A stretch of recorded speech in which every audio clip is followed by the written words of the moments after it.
This week on the Steam Machine podcast, Spider Pig does whatever a Spider Pig does. Can he swing from a web? No, he can't, 'cause he's a pig. Look out, here comes the Spider Pig. Cue the music.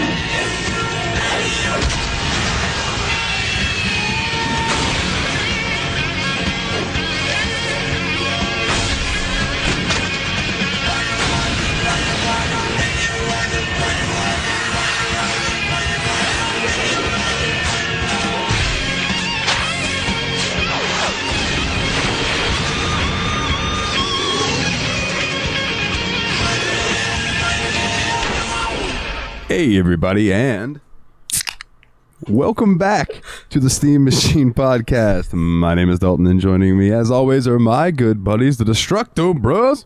What's up, it's Nate. Hey, it's Willie, I'm back.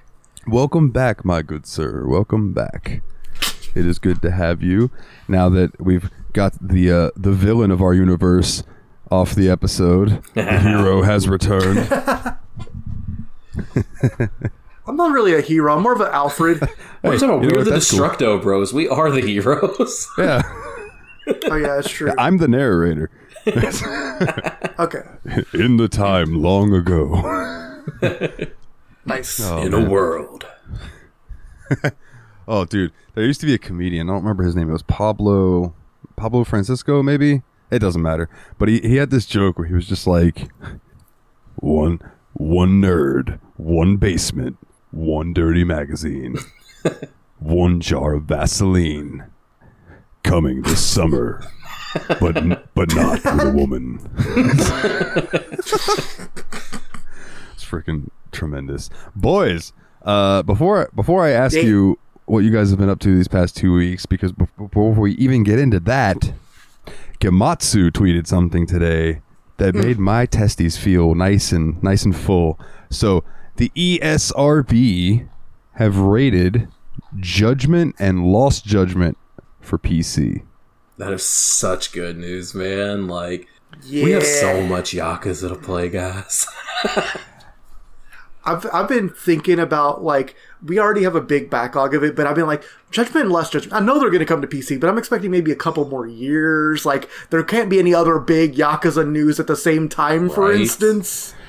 It's speaking of that, which we'll get to the rest of the state of play later. But today... So, yeah, today was the day that they did a few video game announcement type shows. So we're recording this the same day of a Nintendo Direct and the state of play. Yeah, so we'll cover those after I ask you guys how your weeks have been. But this is important. So I get a message from Jeremy, and he's just like, "Are you fucking watching the Steam Machine podcast?" Yeah, fucking yeah. No, he's like, "Are you fucking watching the state of play?" Yeah, they're great. Love those guys. And I said, "No. I'm in the bathroom, but I'm going to put it on as soon as I get out." And he goes, "Okay, I won't say anything." Because I said no spoilers. And he's like, "Okay." So at that point, the chat in the Discord happened where I believe you and him had a conversation, Nate. Yeah, Jeremy started like DMing me. He's like, "I got to talk to somebody about this. Dalton won't let me talk to him, so I got to message you." So, good instinct. In Japan, there has been a spin-off series of Yakuza called Ryogai Goten. I'm sorry, Ryogai Gotoku. Okay, Gotoku. Ishin. Gotoku? Gotoku. Gotoku. So, Ishin, which is based on, I think it's based on real people from Japan, but they have the likeness of the Yakuza characters, and it's fucking samurais. It's in the feudal Japan, and this game is getting the full remake treatment. It was released for PS3 and PS4 in the early 2010s, but never came over to America or Europe because the Yakuza series wasn't super popular over here yet. And now, Like a Dragon Ishin remade with Unreal Engine 4, will be released for PS4 and PS5 in February 2023. And the way that PlayStation's been lately is that it'll probably be on there for about a year, and then it'll come to PC. Unless it just does buku's money and they just want to release it other places sooner. Like, I think Like a Dragon came to PC relatively soon after it came to console, but I could be wrong. I think it was about a year for Like a Dragon. I think so, but yeah, like, dude, this game looks so cool. Like, it has the style that you would expect from Yakuza with samurai. Like, it has like that old school, really cool samurai blood spurts that come out every time you slice somebody. Yes! Yeah. It just looks so good. And then, like, I was just watching this and I was like, that is Kiryu's face on a samurai's body. That is Majima's face on a samurai's body. I was like, this is so awesome. Oh, dude, when that fucking camera panned up and it revealed Kiryu, I was like, oh shit. And then it showed Majima and I went, oh shit. I still had no idea what was going on. Who cares? And then at that point I was like, I'm in. Sold. Like, yeah, I am going to be getting that game for sure. Even if it's like I have to get a PS5 to play it, I will fucking do it. God damn it. But yeah, before we get to the other stuff that was announced, what have you guys been up to these past 2 weeks? How you been? Yeah, it's been pretty good for me. This weekend was a lot of fun. Ended up going to the arcade for our good buddy Paul Korn's birthday. So me and him and a couple of guys, like Dave from Tadpog was there. So like we just had a good time playing a bunch of arcade games. There's this really fun like arcade game that came out in the year 2000 called Grid. I think that's the whole name of it. Like it's The Grid. And basically it's like this game where it's pretty much styled like Smash TV, except for it's like 3D and you each have like control of a character and your goal is just to kill each other. And they have 3 of the arcade cabinets set up next to each other, so me, Paul, and Dave were all playing this against each other, just shooting each other up and stuff. But like apparently Paul was telling me is like it can support up to 6 cabinets at once. So like we're really hoping they find 3 more cabinets to add to it. That would be super cool. I know I've brought this up before, but that sounds a lot like Poi Poi, that game that I had for PS1. That's like that you guys told me when I described it. You're like, oh, it sounds like Smash TV. Like that's what it sounds like. It's like you're in the arena and you're just trying to kill each other. And like in Poi Poi, you have just like random shit you can throw at one another. You could pick your opponent up and throw them. Like, you know, so I love those types of games, honestly. Where the funny thing about this is like you aim, like you run around like with a joystick in one hand, right? And then the other hand is on a trackball. So like in order to spin your character around and aim and stuff, you're using a trackball for your like horizontal motion. It's like stupid. It's like I'm playing Golden Tee while trying to shoot Paul in the face. I was gonna say I would be awful at that. The ultimate combination of Golden Tee and Golden Eye. Oh my god, that's so good. And the fun thing about this game, too, is just like, it's so unbalanced. You can't even get mad when you die, and your opponent can't get mad when you kill them, because, like, there's some guns that are just going to kill you in one hit no matter what. There's other guns that are just complete garbage. You just have to run around and try to find them. I can't imagine somebody actually going out and claiming, I'm awesome at this game, because it just feels so random and stupid. So is it like a third person? Behind the back. So yeah. Okay, like a Splatoon type position. While we're on the subject of arcades, real quick, I saw something today was Billy Mitchell claiming that like doctors won't see him because he cheated at Donkey Kong or something. And I was like, how does that even make fucking sense? And it wasn't like a hard drive article or anything. Like, Billy Mitchell's whole life is a hard drive article, my guy. Like, that guy's such a hot mess. Fucking tremendous. But yeah, dude, I haven't been to an arcade in forever. I would love to go. There's just not many around. There's one in Gainesville. It's a barcade. Yeah. But I might be able to convince my buddy Dustin to go with me, but like I don't have friends around here anymore. I don't go out and do shit. Fuck that. The cool thing about this arcade is like everything's set to free play. You just come in and pay like $10 and you can stay for the whole day playing arcades for just that entrance fee. Like you don't have to pay for each game. That's really cool. I would pay like upwards of like $20 to $30 to like just hang out in the arcade and play whatever all day. Yeah. You know what I mean? That's really cool. But I think I was saying they have like a ton of like pinball tables and like a lot of classic arcade games as well as like mixed in with more modern ones. Like you can be playing Donkey Kong 1 minute to Terminator 2 pinball the next to Mortal Kombat 3 the next. Like it's just so good. I had this I think I had this conversation with Jeremy on Yaps Pod, and I would like to get y'all's opinion on it. So, do you think, and I'm going to use myself for an example, but I think y'all agree with me too, that like our love of bioluminescence, neon lights, like that popping colors against black and things like that, do you think that some of that at least comes from going into arcades as being kids? And like, because they were always dark with just the lights of the games lighting everything up and the neon signs and just the chaos of it all. Yeah. Like it was just so... It was all those places like that for us when we were kids, because we had like the bowling alleys that were set up like that. We had the arcades that were set up like that. We had the movie theaters all looked like that. Like everything when we were growing up kind of had that flair to it. So yeah, I think it definitely kind of pulls us back in. We see the bioluminescence like when we were playing Creevers. I think it definitely took us to that kind of place. You know what I mean? Yeah. That makes sense, because I feel like that's what recreation looked like when we were kids. You know, like roller rinks and all of that. You know, everything like black lights, glowing, darkness, a little smoke or fog. Yep. I think like cosmic bowling felt like it was a throwback to that time when it first started showing up. You know, yeah, for sure. And then like even the like laser tag places and stuff. Oh yeah, like, it was always dark with lots of neon. Laser tag's a great shot. That's exactly like when you go to a laser tag in 2022, you still expect it to have that like 1990s carpet with like a black carpet with planets and stuff in like black light colors or whatever. Just look at the aesthetics of video games that came out at that time. Like there was a whole game that's intro was it is the 90s and there is time for clacks. Look at the color palette on the cover of that game. Like it's looking directly at what you're talking about. Yeah. That's very true. Yeah. So I was just like, it was just a thought that I had. I was like, I wonder if that's where that came from. Was just all of those memories. Because like, I know the arcade that I used to go to was in Orange Park. It was called Aladdin's Castle.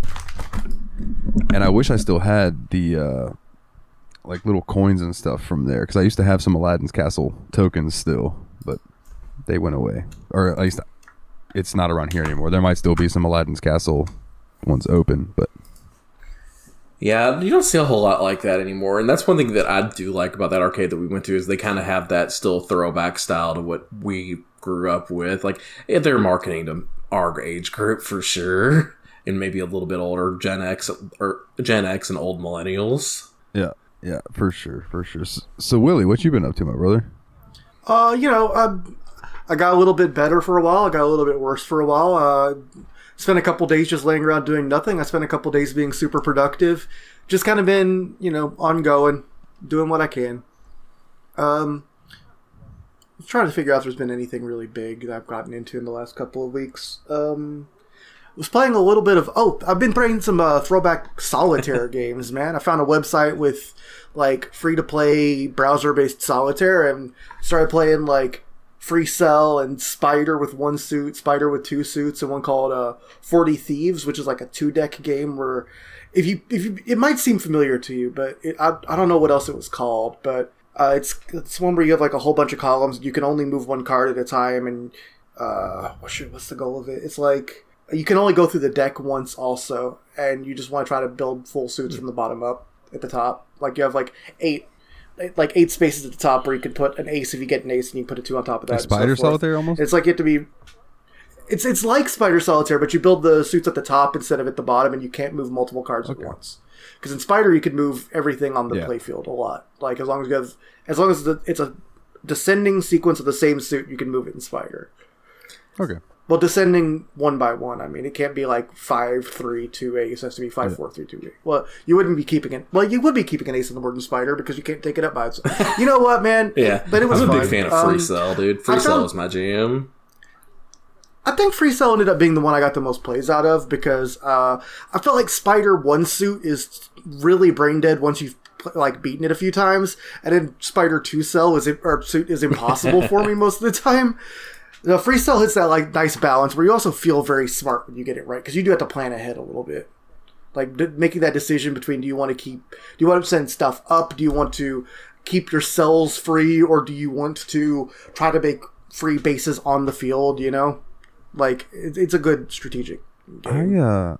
I would still really like to get together with you guys and some other people and check out that website that had all the free board games on it or whatever. Even if I have to pay for like the subscription to unlock some of them, like I don't care. It would be really cool. Like I've heard really cool things about like Cacarsony and things like that. And there's a PC game version of Cacarsony that I own, so we could just do that instead. But it doesn't matter. Either way, it's just like different games that I've seen on there that like there are way more fucking board games than I realized. You know what I mean? Like. Obviously, I know the big ones, but like I started looking through the site and I'm like, oh my god, there's so many of these that look awesome. How have I never heard of these? I guess it's just because I'm not in that circle. But yeah, it was badass. That's cool. I also like the idea that I kept talking about playing solitaire and it made you think of multiplayer games. What I'm talking about the most one-player game of all time. What? Like I was mainly playing solitaire because I couldn't build up the wherewithal to make myself play anything even as complicated as an idle game for the most part. You were in solitaire confinement. Hey. Yeah. Well,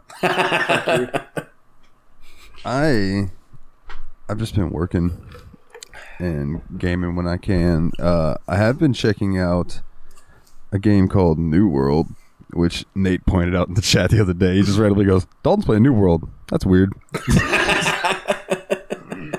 And it was because you're such a like MMO kind of guy. I feel like you're more Final Fantasy 14 or Black Desert Online. So I just saw you play a New World. It's like, the Amazon game. Interesting.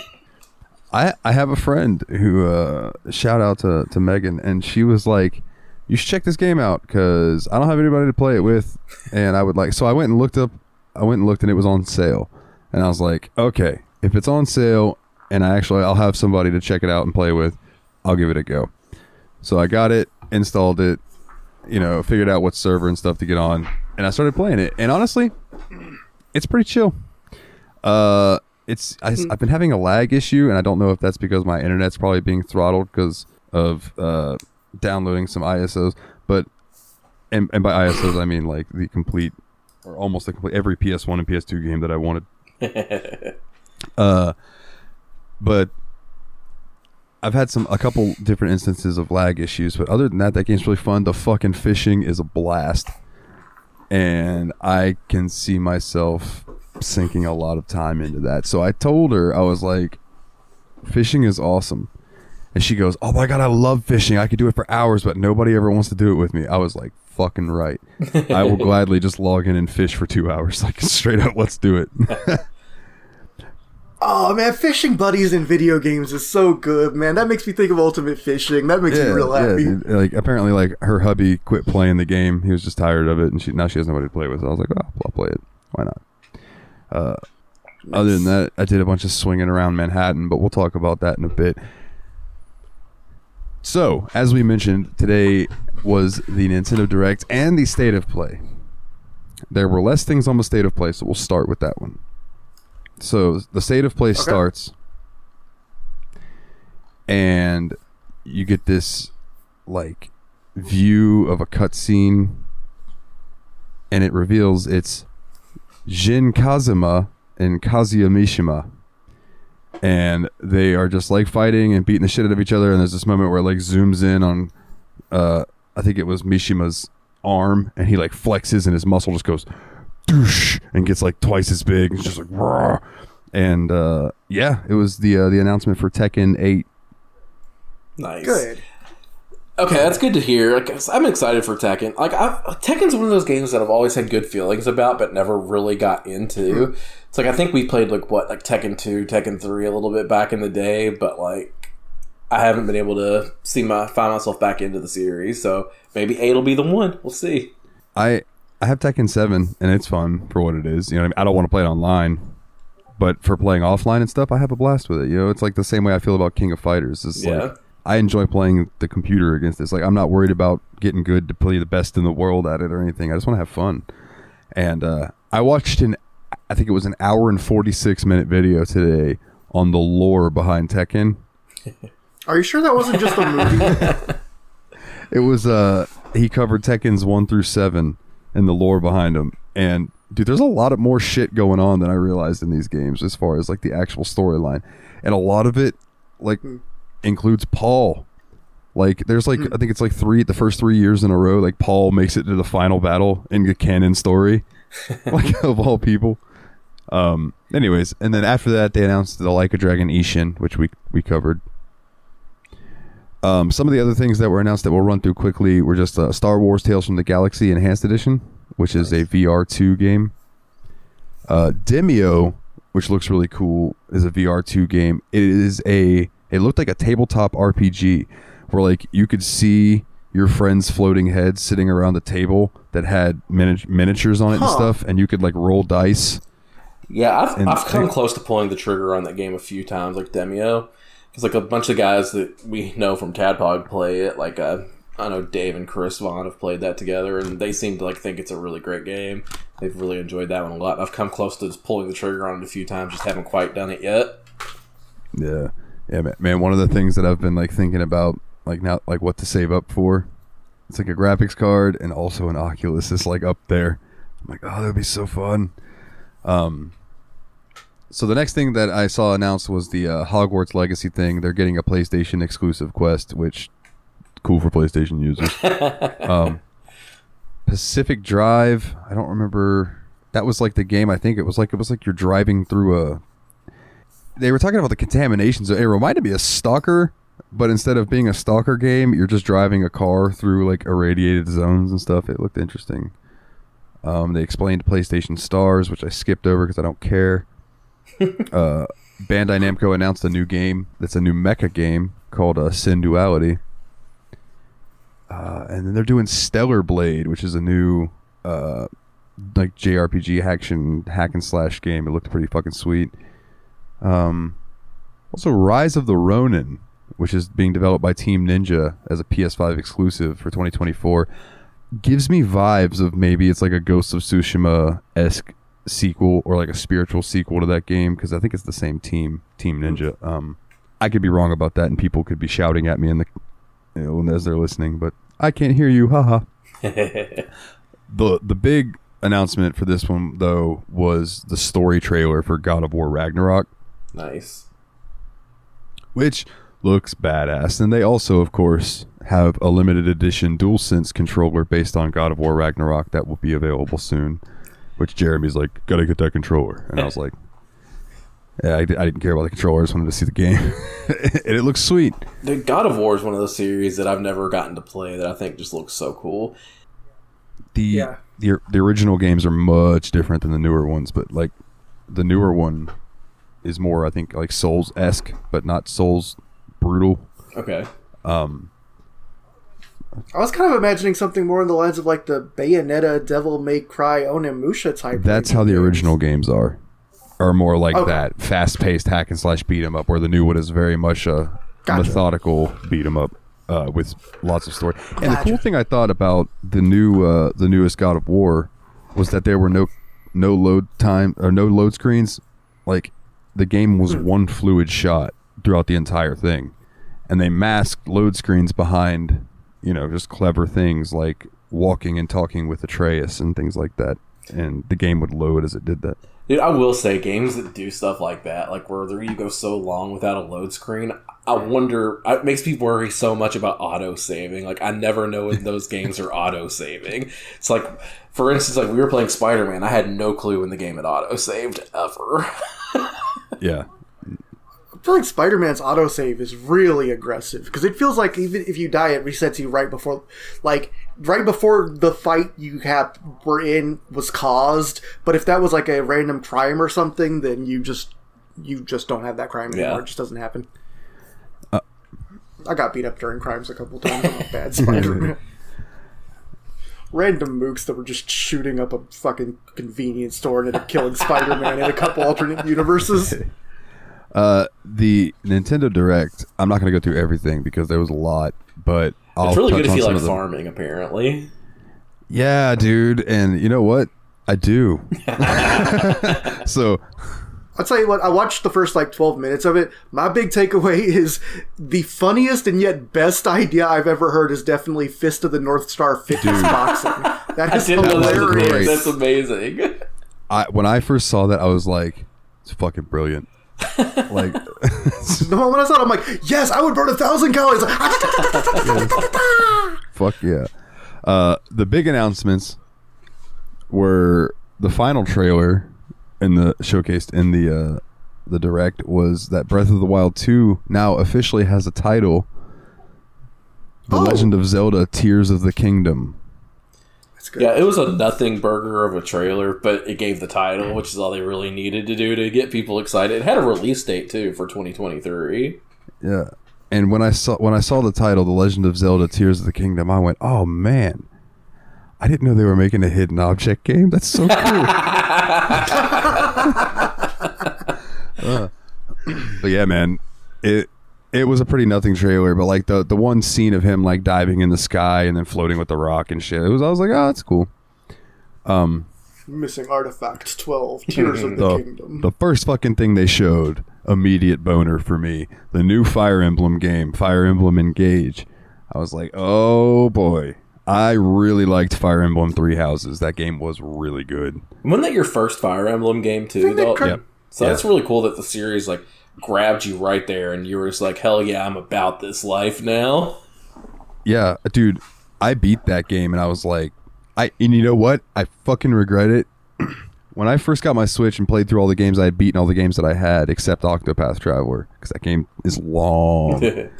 But I There's went 8 whole paths. I went and traded them. I went and traded my games in a GameStop and got some other games.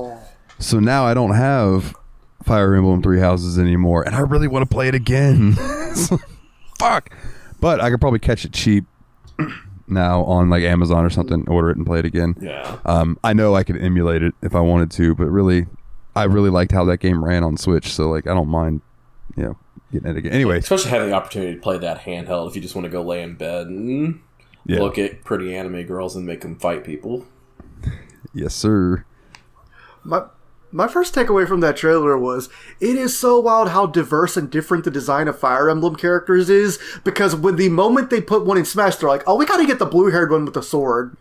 Because, like, I was looking at these characters, like, they're so different and cool looking, and yet everyone in Smash is the blue-haired guy with the sword. Yeah, and in this new game, Fire Emblem Engage, they bring in the blue-haired guy with the sword. Which, they did. I did see Marth in that trailer. When I saw him immediately, I thought of Smash Bros. And I immediately thought of everybody being like, God damn it, another Fire Emblem character. I can't believe they put a Fire Emblem character in Fire Emblem. Yeah, right? Oh, another sword user, god damn it. I like the main character. He's got a very colorful dome. He's kind of Dude, he looks like somebody that I would have created when I was younger. Half blue, half red hair. Yeah. Yeah. Also, I think I heard the voice actor Sungwon Cho in the trailer as like the guy who was talking about where things are going. So that's cool because I think that dude's awesome. He has some great skits on YouTube. Hell yeah. But yeah, I'm stoked. That game comes out the day before my birthday. Happy birthday, buddy. So, nice. Yeah, I'll probably be using some birthday cash, or I'll save the Patreon that month or something and give myself a birthday present. I don't know. I'll figure something out. But the next big announcement was actually made by Shigeru Miyamoto. He popped in and said hello to everyone. Not only did he talk about that Super Nintendo World is coming to Universal Studios Hollywood. Okay. And I was like, oh, well, cool for Hollywood. What about Universal Studios Florida, motherfucker? Like, we're the bigger fucking place. Like, I thought they'd already started working on one in Florida. Are they not? Oh, I don't know. I'm just talking shit. I have no idea. I haven't looked into it. Me do research? Come on. But so he announced that, and then he announced Pikmin Bloom. Hold on, what did he announce? I literally just completely was looking at something else for a moment. My brain was not in the oh yeah, no worries. He said that they're bringing Super Nintendo World over to Universal Studios Hollywood. And oh hell, that's awesome. There's Pikmin Bloom, which is going to be like Pokemon Go, but Pikmin. Isn't that already out? I thought there was a Pikmin walking game already. It might even be just an update, the one that's already out. I'm really not sure. To be honest with you, I did not pay attention much to that. But then they dropped. He's like, okay, and here is what we're actually here to show you. And it was Pikmin 4. Ah, wow! It's finally happening. There's going to be a new Pikmin game coming out sometime in 2023. No gameplay. But he confirmed that you can view the game from Pikmin's perspective on the ground. They're so little, though. Excuse me. It says that Pikmin 4 is a long time coming, considering that Miyamoto first teased the game in 2015.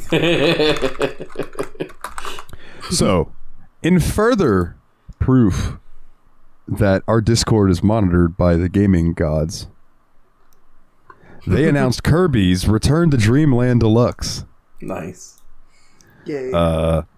I don't know what this is. I don't even remember. I think I was distracted talking about one of the other games, like Octopath 2 or something that was announced that I'll get to in a second. But apparently this was a Wii game that's being re-released on the Switch. It adds a mecha copy ability, a new sub game, and the ability for everyone, because it's 1 to 4 players, everyone to play as Kirby. But like, really, I just want to play as Meta Knight. Even though he's the bad guy, but still.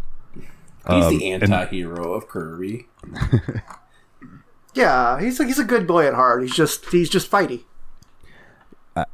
As much as I love the Kirby character, I haven't played many Kirby games, except like the Game Boy ones way back. I wanted to play the Switch one, but I just never got around to buying it. It looks good though. I played the free-to-play one when I first got my Switch. And that was actually pretty fun. I don't remember the name of it. It was like Kirby's Battle Clash or something like that. But it wasn't bad. And Octopath Traveler 2 was announced. Wow. Well, now you're never going to beat all the Octopath. I know. Now I have 16 paths to cross. Like the original, this is a turn-based RPG stylized in the SNES classics where players will follow the journey of 8 different characters in a fantasy world. And it introduced all the characters in the trailer. If you want to go watch that, go check it out. But also, Project Triangle Strategy coming to PC. So that'll be fun, because that's one that I wanted to play, but I didn't want to play it on Switch. Yeah. Other things that were announced that... Excuse me, we can run through real quick. They showed off more of SpongeBob SquarePants The Cosmic Shake. The fitness box. I could be wrong about that voice actor thing I said earlier. I'm looking it up and I don't see any evidence that it was him. He just sounded like him to me. I don't want to get any letters.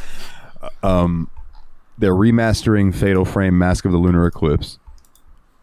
And like Willie said, fitness boxing Fist of the North Star. Actually, this says First of the North Star. So someone fucked up in typing this article. Look who doesn't know their Hokuto no Ken. You fool! You are already wrong. So they're remaking Front Mission. So like Front Mission's Front Mission's first remake launches in November. Front Mission 2 remake launches in 2023, and Front Mission 3 is getting a remake at some point. They're remaking Harvest Moon: A Wonderful Life is getting the remake as Story of Seasons: A Wonderful Life. Oh, I was going to say, I thought they said Story of Seasons in that trailer. I was very confused for a second. Okay. Fae Farm was announced by the developers of Dauntless. Fae Farm looked pretty cool. It was like a farming life RPG game. Mario and Rabbids Sparks of Hope got a gameplay thing. They're making Theater Rhythm Final Bar Line for Switch, which is a Final Fantasy rhythm game for the music from the Final Fantasy games. Rune Factory 3 Special. I'm all about Rune Factory. It's just another farming game. Lots of farming games where you can use a little magic. Yes. So here's the big thing, and I got to thank Nate for the reason that I have access to this. New Nintendo 64 games coming over the next 2022 and 2023. Oh, you mean to Switch Online? You don't mean... No, yeah. I'm sorry, Switch Online. I meant to say that. Yeah. I got I took a... My brain just... Pilot Wings 64. Oh, cool. The ones that made me super happy. Mario Party. Mario Party 2. Oh, shit. No. Mario Party 3. Pokemon Stadium. Pokemon Stadium 2. 1080 Snowboarding. Nice. That was one of our favorites growing up. Excite Bite 64. And then they were like, we hope you enjoy them. And then they go, oh, by the way, there's one other game that we should tell you about. And the white circles start coming across the screen, and James Bond walks on, and it comes up GoldenEye with online play.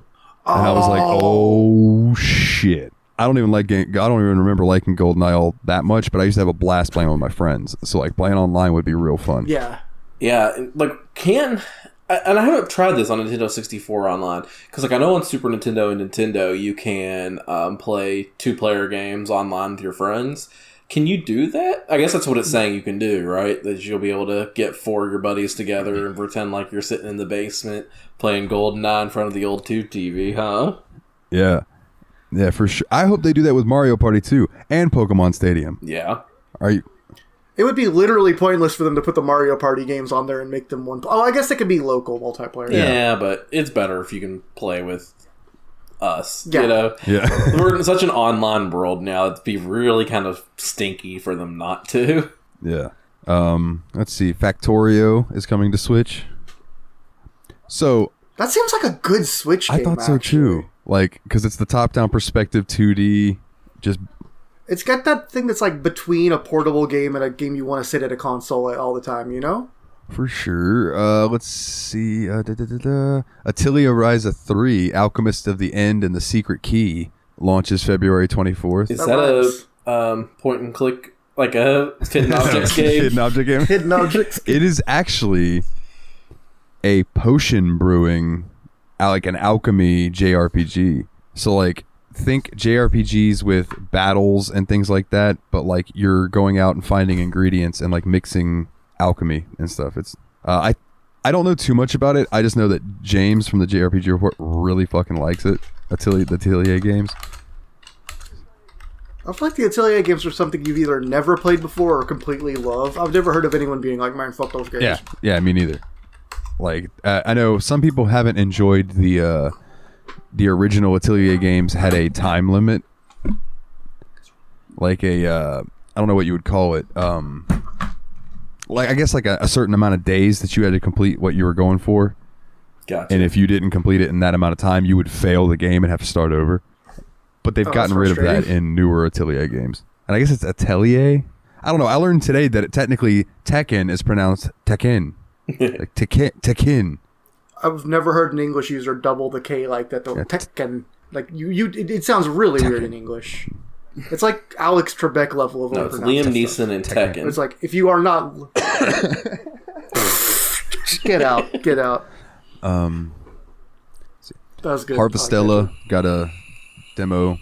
That is a farming life sim RPG from Square Enix. Bayonetta 3 got a new trailer. I feel like at this point it's almost a terrible time to be coming out with a farming simulator just because you've got a crowded market. There's a bunch of them. Like, and you have to at least have your own thing you're doing too. And it's like, what are you doing to sell yourself apart from like Stardew Valley or whatever, which came out years ago when people are still playing constantly. I mean, just have the best corn of any farming simulator game. Just go for it. Yeah, but what game has the best? Ever since corn, they told me that corn was real. I just love corn. Corn. They told me it really exists. It's got the juice. It's got the juice. The creators of Danganronpa have announced Master Detective Archive Rain Code. So here's something that I thought was interesting. Capcom is bringing Resident Evil Village, Resident Evil 7, Resident Evil 2, and Resident Evil 3 to the Nintendo Switch. But they are going to be the cloud versions. Yeah, they're killing me with the cloud version stuff, dude. Like, why? I get why, because Nintendo Switch can't handle these games. So just don't put them on the system, honestly. Because I can't imagine Resident Evil Village is going to look worth a damn on the Switch, even if it is a cloud version. Yeah. Yeah, I'm sure that game probably doesn't look worth a damn on a PS4. Right? Which is much more powerful than the Switch. It's like, I would not want to play that game on anything but the PC, to be honest. Well, maybe it's probably good on PS5 and the new Xbox console, but I can't keep track of what Xbox consoles are called. I'm sorry. Series is the new one. The Series X or something like that. Yeah, Series A and Series X. But not Xbox One S and Xbox One X, which are different systems. They're not compatible. I gotta say, I love PlayStation for just keeping it simple. Thank you, PlayStation. Thank you, Sony. Good job, guys. Yeah. Good work. I agree, dude. It's just, it's so much nicer. Also, I liked that, since we're going to be talking about Spider-Man, the original PS3, like, the font for the PS3 was the Spider-Man font. the Spider-Man movie font. Yeah, I always caught that. I was like, that's cool. And I never really thought about it until now that it's probably just because Sony Pictures and Sony PlayStation are the same company, so that wasn't actually a problem. Like, I don't think it was an intentional cross-branding thing. I think they just both thought it looked cool enough. Well, we can use it, whatever. Just Sony Vicarious Visions and Sony Entertainment America present a smashing blast from the past. It's Crash Bandicoot. Easy there, Cortex.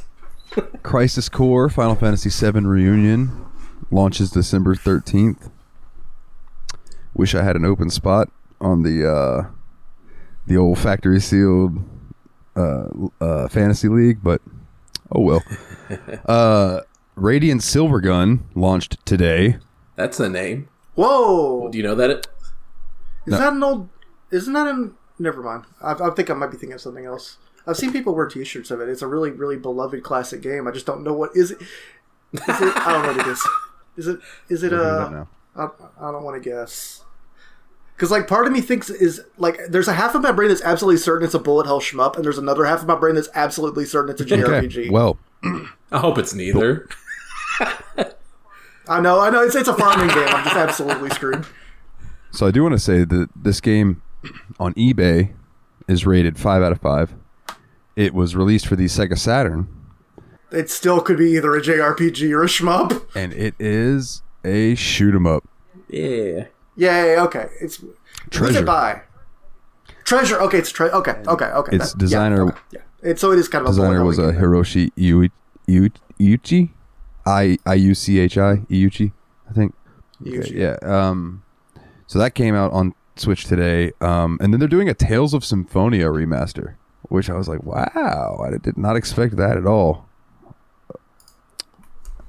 That seems to be the most beloved in that series. It's like the one people like. They want Lloyd to be in Smash Bros. And stuff.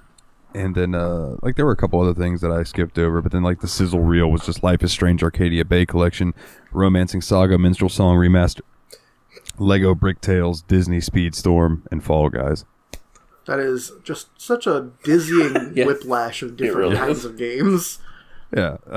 I mean, I'm excited for Romancing Saga. I've always heard those are cool RPGs. And then Disney Speedstorm, I hope that's good. But, like, Fall Guys, I already know about that. Life is Strange, don't care about that. Yeah. So... But yeah, that was the Nintendo Direct. Lots of fucking games coming out, man. Gentlemen, sir, I think it's about time we talk about a certain bug man. So let's dive into Bugs Bunny.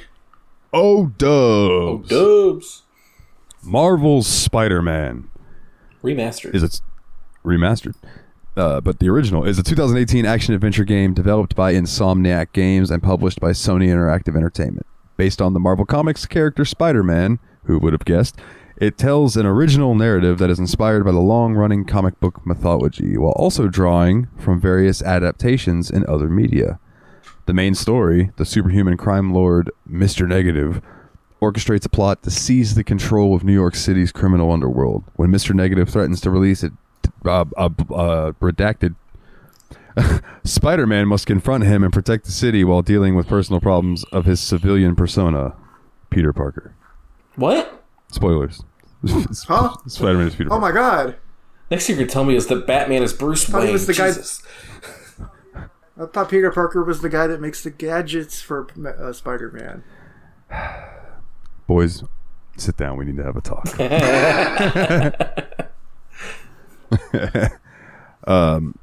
So yeah, man, I'm curious, what were y'all's introduction to Spider-Man in general?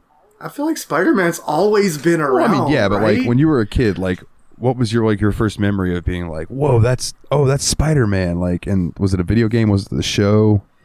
I would think I'd say it has to be the cartoon, because I feel like when we were growing up, there were like 3 really big superheroes, like superhero/superhero groups. We had Batman, Spider-Man, and the X-Men, and they all had incredible cartoons that you got to watch all the time. So like I think that those cartoons had to be the big introduction. But I think what had the biggest impact on me from Spider-Man was that first Spider-Man movie with Tobey Maguire. Like, that had such a huge impact, I think, on superhero movies as a whole, moving forward in general. And just, I remember watching that movie, I was like, this is what a live-action superhero movie should be. Yeah. Yeah, because I feel like that movie had a sense of fun to it and wasn't embarrassed of being a superhero movie, which I think a lot of the ones before then had been, you know? I credit that movie with the reason that the MCU exists. Like, I know people try to give that to Spider-Man. I'm not Spider-Man, excuse me, Iron Man. But to me, like, Iron Man probably wouldn't have happened if Spider-Man didn't do well. Yeah. Yeah, Iron Man's the direct antecedent, but I think like Spider-Man is the first domino. Possibly X-Men as well. Yeah. Well, was that before or after X-Men? Yeah, X-Men's owned by Fox even then, right? I'm not certain. I think it wasn't. I think it was X-Men are owned by Fox because I think that's why in the Deadpool movie he makes a joke that like, really, these are the only X-Men that we could afford, and it was like teenage Negasonic Warhead. Negasonic Teenage Warhead. And, thank you. The Colossus is cool, so come on. No, I know. I just know. That was the joke being like, well, we couldn't afford Logan, really? Like, Deadpool. Yeah, that first Deadpool movie was really good. Yeah. I don't know if this was ever proven, but I always thought that it was probably Ryan Reynolds that leaked that footage of Deadpool that ended up making it actually become a thing. But yeah, dude, talk about a fun DLC for a Spider-Man game would be Deadpool just showing up and wreaking havoc. Not like being a villain, just being Deadpool and Spider-Man having to stop him from just being Deadpool. But yeah, back to the original question, I would say that, yeah, the Spider-Man cartoon would definitely have to be probably the introduction to Spider-Man, and then I just remember him being everywhere. Like, I remember having like these die-cast toys of Spider-Man and Dr. Octopus and just playing with them, and I would like, Mom would always used to put up a Christmas village when we were kids, like one of those little like miniature figurines and stuff, and Spider-Man and Doc Ock were about the right size, as the same as the villagers in there, so I would just always go around and hide Spider-Man and Doc Ock in the Christmas village when we were kids. I had a Spider-Man doll that was like kind of like a G.I. Joe size, and I would put him up in the Christmas tree, and he'd be chilling in the Christmas tree, legit. Him, and then there was another one. His name was like Max Action or something like Max that. It was Action. like some generic fucking G.I. Joe-esque guy, but he came with like this cool dirt board, and he could ride the board on dirt, and I live around a bunch of dirt, so yeah, it was nice. It was supposed to be a surfboard, but Dalton lived near dirt, so his mom told him it was a dirt board. No, it had wheels. It had big rubber wheels that were like, made for dirt. Okay. See, personally, I didn't live anywhere near dirt. I had to just walk on the road, or I would fall into the abyss. Let me clarify. I didn't have a lot of grass when we first moved here. It's grown in a lot over time, but like our house, I don't know if they didn't sod it or the sod just didn't take, but it took a long time for us to actually have grass in our yard.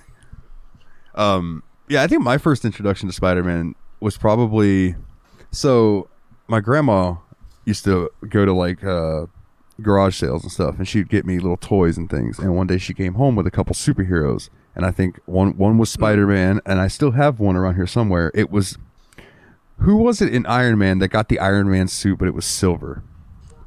War Machine. Okay, so I still have a little War Machine toy that has won many a wrestling match in his day, might I tell you. And I think it was those two, and then I think maybe Thor. I don't remember, but I always remember really, really liking Spider-Man, and she knew that, so she would, like, years later, she got me a few Spider-Man comics. Now, I cannot tell you where these comics are. I don't know. She swears that she gave them to me, and I have them somewhere, and I don't know where they would be if they're in a box in the garage. But, like, I might be sitting on a Spider-Man issue that's, like, worth some money. I just have no fucking idea. But regardless, I'd love to read them again. Yeah.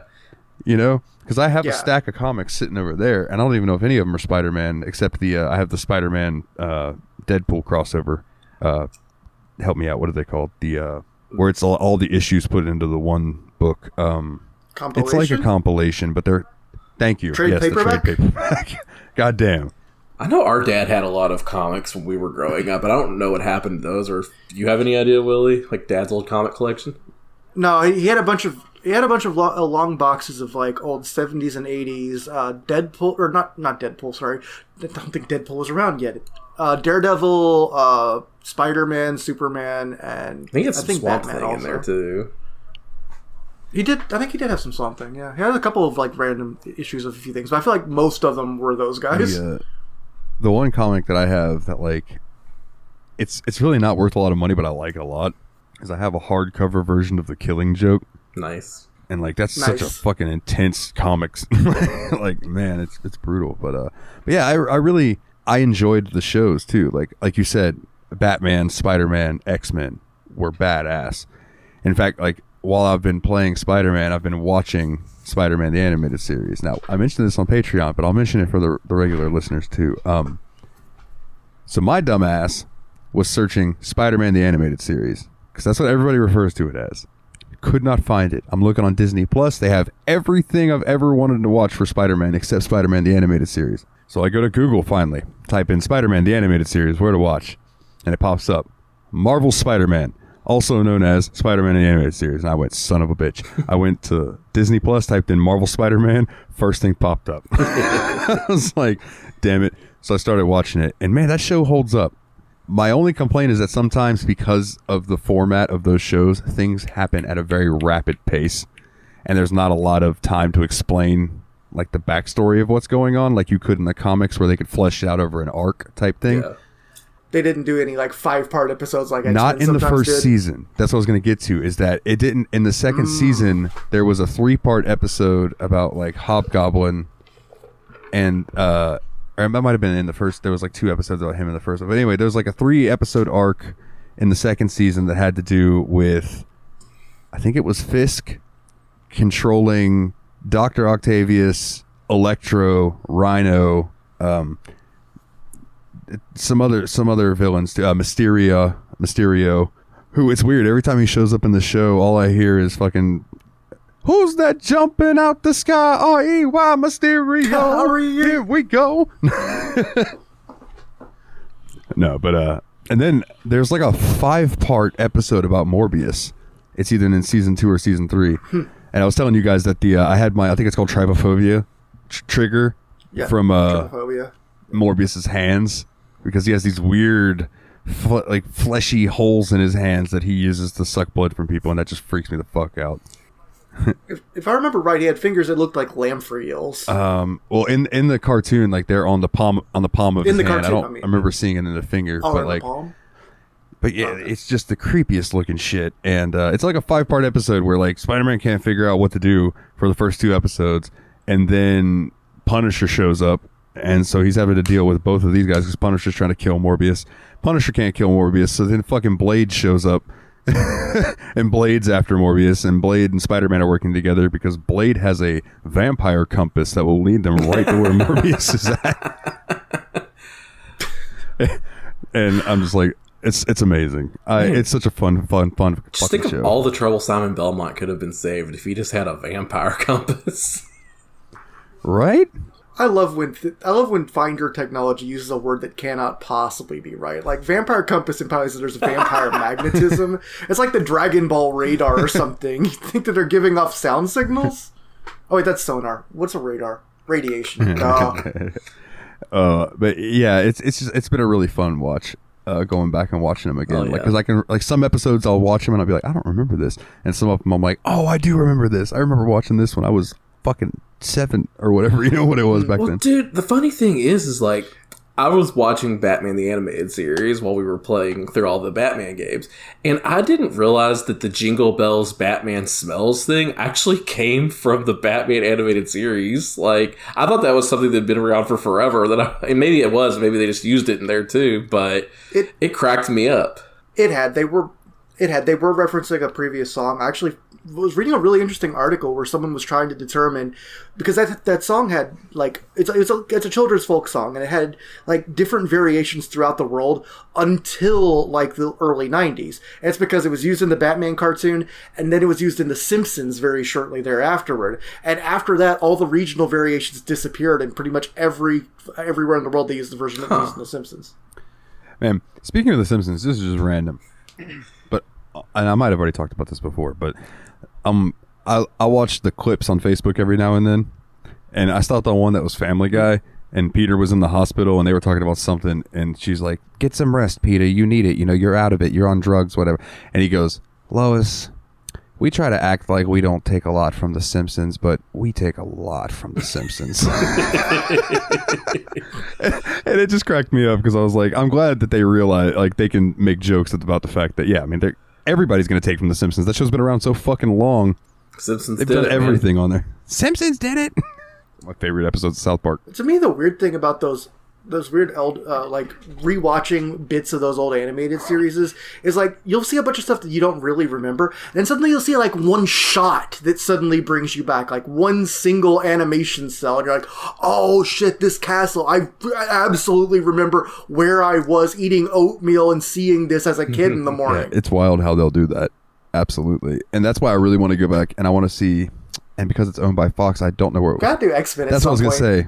We gotta do X-Men at some point, which means we need an X-Men video. Fun fact, there was one for the PC. Are there any on the list, though? Is there any so I think I have it on the list. Let me look up, because I had to pirate it, because it was a licensed game that you can't get anymore. Yeah. Right? But it's X-Men Origins Wolverine. Mm. So... like the movie. I might, if we ever wanted to dive into like X-Men, just to talk about X-Men and then play something that's semi-related to it, I can zip that and send it to you because it's not a huge game. It might be on that Abandonware or something too. Yeah, that's true. I think that might have been. No, I don't think that's where I got it, but it might be on that site. Yeah, for sure. Alternatively, if we want to do an X-Men thing, we could break format and do like MAME multiplayer and play the 4-player that's actually X-Men a really game good together. idea. Oh, brothers, I am always up for emulation. You guys want to fucking emulate something, I'm all about it. We should use Fightcade for that because... Oh, Fightcade's an even better me and idea, Dave played through all of Predator. I forgot about Fightcade. Alien versus... what was that game called? Is it Alien versus Predator the arcade game? I think if we played the entire game. Yeah. There's just so many games called. Yeah. There's so many games called Alien versus Predator, but I know the one you're talking about, the one where you can pick between the two. Yeah, it is a beat 'em up game games. where you play as Predators or basically Arnold Schwarzenegger or some little ninja girl for some reason. What's Fightcade? Is that just another emulation service? Or? So kind of, yeah. Like I'll have to go into more detail. Like me and Dave set it up a really long time ago so we could play that. But like, it's just a cool service where you can go online and if you have like the ROM for that game on your computer, you can find other people to match up with, or you can match up with your friends online and play it like that. So it's a really cool service. Oh, that is cool. And MAME is typically pretty hard to get set up, and I've seen people have no problem with Fightcade that would it really made the struggle process with so MAME. much easier than MAME could have. That was a really good call out, dude. I didn't even think of Fightcade. That's my RetroArch that I have has some MAME cores, but I've never fucked with them. Because I've always heard that, yeah, it's like even emulating arcades like that are older is still a pain in the ass today. Just because the systems aren't built for user friendliness, they're built for like compatibility and preservation and all that, and by Linux people, so everything's done a little bit differently. But then between the Alien vs Predator arcade thing you're talking about, and between the name of Marvel's Spider-Man, I was trying to explain what game we were playing this week to a friend. I was like, it's that one Marvel game that came out recently, but it got remade. You fly around in New York doing swinging and stuff, and we could not remember what the name is because every Spider-Man thing is just called Spider-Man or Marvel Spider-Man. It's just Marvel Spider-Man Remastered. Like. Yeah, but I didn't. We ended up thinking. I think it's the PlayStation 2 game, but the sequel to it. No, it's not. It's It's a 2018 game. I don't know why it's already called Remastered, but I guess I don't know much of anything. The original Spider-Man game on PlayStation 1, where like you couldn't land on the ground. All your shit was like in the tops of buildings and stuff, and you were swinging between them. And then Spider-Man 2, which is still heralded as one of the best Spider-Man games ever. That game's fire as well. I think that's the game he thought I was talking about. Well, hey, I wouldn't be opposed to playing that at some point too, with the old RetroArch. Like I said, RetroArch's on Steam, so technicality. We do have the RetroArch technicality if we want to get through it. The only thing is that then we're not knocking one out of the backlog. The backlog's a pretense for us to get together and play video games. Come on. This game is not knocking one out of the backlog because I just bought it for everybody when it came out. That's fair. We're actually... More games are added to the backlog every week than we could Plus, ever finish. I have so many fucking ROMs and stuff that if you want to consider those to be part of the backlog, they're just not on the list. We won't live long enough. We're gonna have to designate like our successors for the show. But yeah, so when you guys first loaded up Spider-Man, the the first thing I told you was be prepared for the dodge button to change up on you. So my question for you guys is, how long did it take you to get used to using B to dodge instead of Y? About an hour. About an hour? Yeah, I was jumping over dudes most of the time for about an hour instead of dodging. Yeah, I think it took me about an hour or two to get back into the swing of it. Fun fact, I did load up Arkham City today, and I was bad at it now. The rhythms are completely different, but that we'll get into that in a moment, because I'm pretty sure you're going to ask us our first impressions, and I want to say mine first because it's going to be the dumbest first impression everyone had. Before we get to that, then I just want to talk about the Chronicle of Nando playing Arkham Knight in the Discord. Because he seemed very against that game when he was first playing. He's like, man, this game fucking sucks. It's too hard. There's too much Batmobile stuff. And then, I don't know, a day or two later, he's like, man, this might be the best story of the Batman games. Yeah. And I'm like, all right, see, there you go. You just need to play a little more, get a little more used to it. It's all good. But yeah, so. Yeah, the first thing is like, this isn't my Arkham. This is GTA Batman, basically. But then later he was posting waifu rankings and just having a jolly good time. Nando's the best, y'all. Fernando is awesome. I love having him around, man. He's got the coolest accent, too. Willie, what were your first impressions of Spider-Man? I swear to God, I said these words out loud when I was going around the world map, and then I realized what I said. And those words were, wow, this place is big. Referring to New York fucking City. So, wow, I didn't know there was so much city here. What about you, Nate? Like, what was your opening reaction? Yeah, opening reaction was like, man, this looks fantastic, and it feels really good to play. Like, I was down and ready to get to it. Took me a while to get into it because I was kind of distracting myself with other games at the beginning of the week, beginning of the cycle of playing this game. But once I got into it, man, I was like, yep, I'm here to stay. Yeah, and that's why, like I was like, when you were like, I feel like playing Pokemon. I was like, bro, just play Pokemon then, because like once Spider-Man gets the hooks in, it's fucking good. Yeah. Spoilers: this game's really fucking good. Yeah, for sure. Yeah, full disclosure for later on in this episode too. I'm gonna have to bow out during the storyline bit for a bit because I didn't finish it. I've again been off and on, not feeling too great, and mostly playing solitaire for most of the week. I didn't start playing this game until 24 hours before recording. I played 12 hours over the last 24 hours. I finished more than half of the story. I went between 3 games last night, and I went to bed late, and Willie was still playing Spider-Man. And I was like, damn, son. It got its hooks in, and he was ready. I was playing Spider-Man at 7 a.m. I woke up at like a little while later and just kept on playing Spider-Man. Like, we were trying to get started recording the podcast. None of us could get a hold of Willie, and eventually I messaged him on Steam. Was like, "Hey, do you want to record a podcast?" He's like, "Oh shit, I'm playing Spider-Man right now." Yeah, he was like, "Oh god." Yeah, and, I looked. I had messages on like Google Chat, on Discord. He probably texted me. I didn't see any of that. Yeah, I think I even pinged you, and I was like, "Willie, is your refrigerator running?" Willie, we're trying to reach you about your car's extended warranty.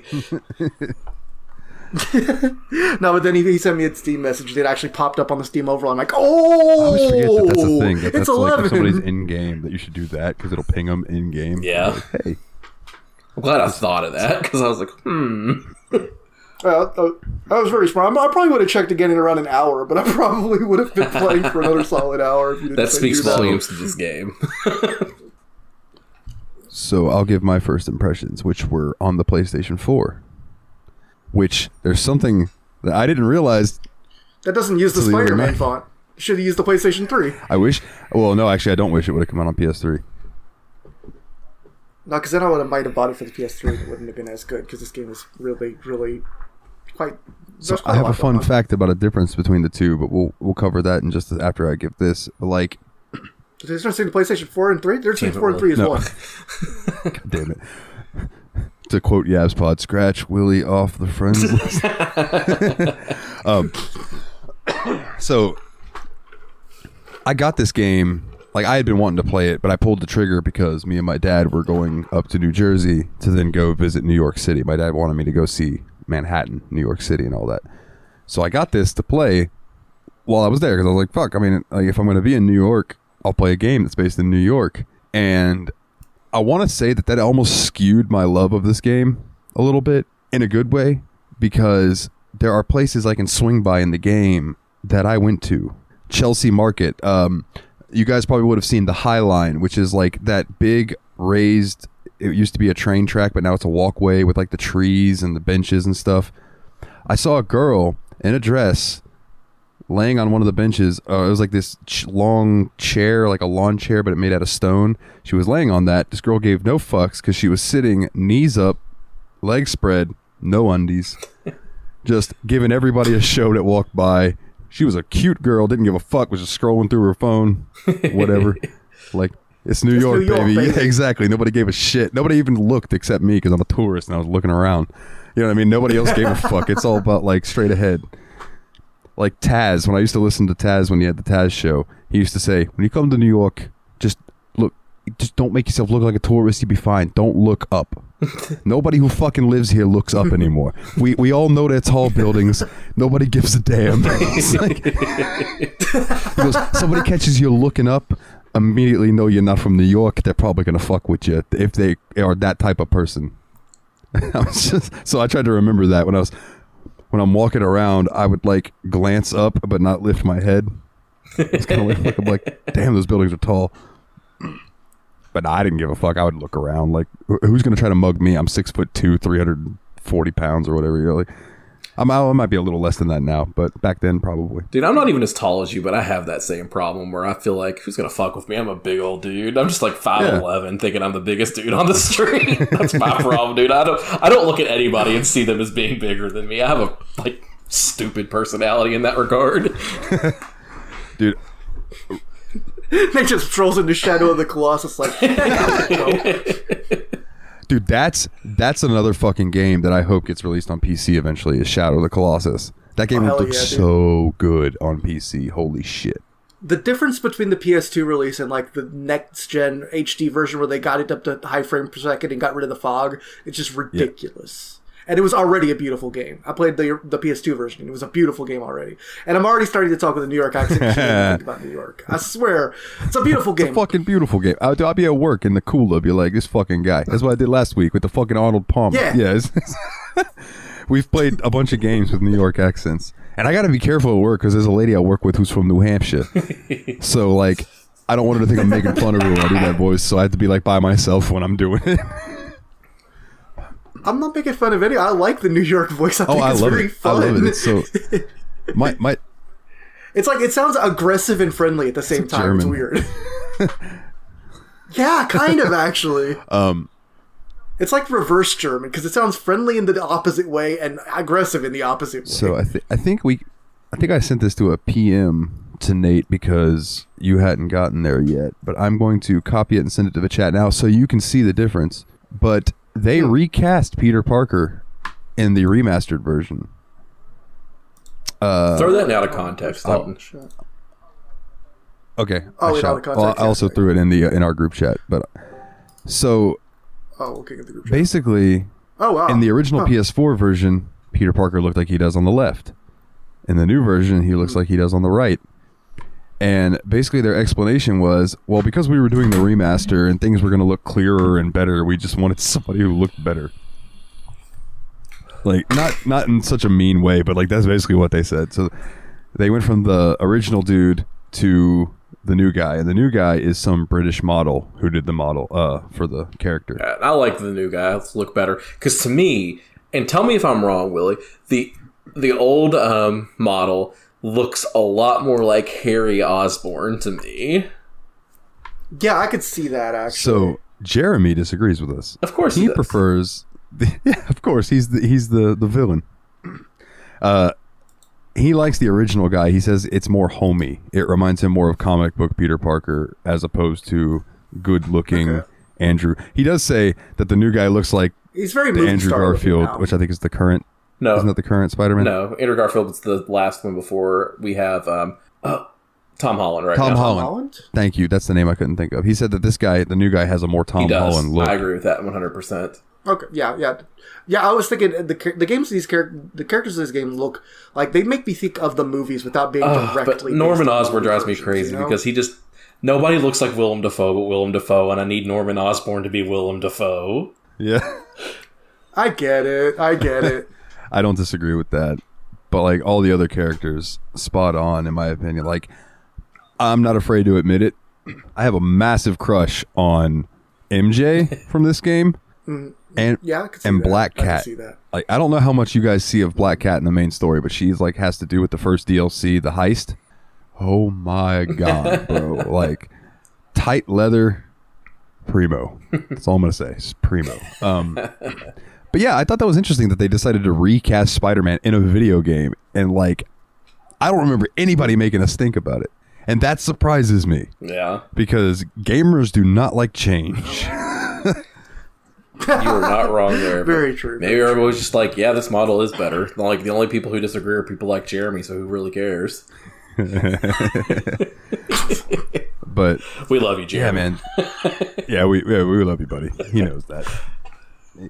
But yeah, so I think my first impressions are very much tied to memories of going on that trip with my dad, and being in New York, and that day that me and him walked the entirety of Manhattan. You know, and yeah. I'm hoping I can go to New York at some point, man. Like, we're thinking about it because like there's a show on Broadway. So Kayla is in love with Josh Groban. I think we kind of covered that when we went to the Josh Groban concert a few weeks ago. But apparently he's being cast in Sweeney Todd on Broadway. So there's some chance that we might have to fly to New York to go see that. Bro, New York, it's a cool ass place, man. Like, there's stuff going on everywhere. Yeah.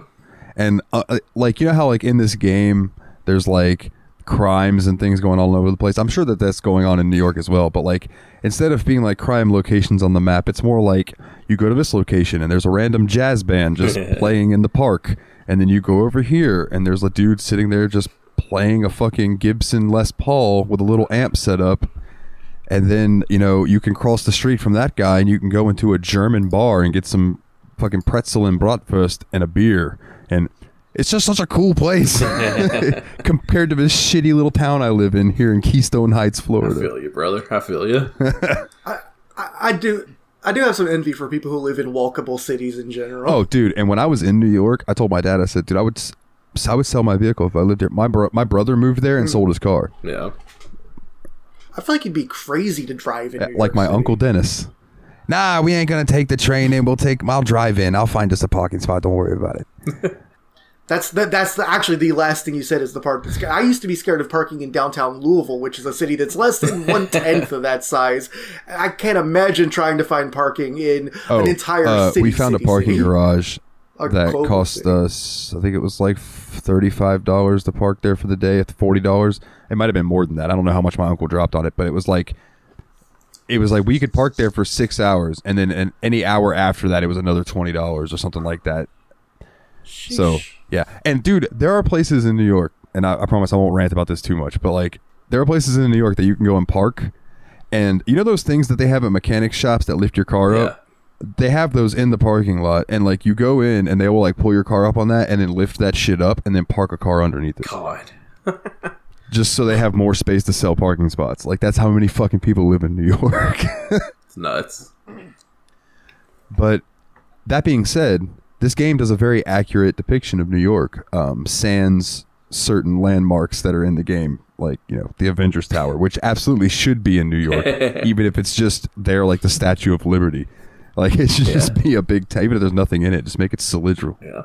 So one of the cool things I think about the Spider-Man game in general is it wants you to learn a little bit about New York while you play it. Like, it gives you all these different, like, collectibles and tasks that kind of, like, lead you to different areas in New York. Like, you have to find, like, backpacks that Spider-Man had left for himself around town.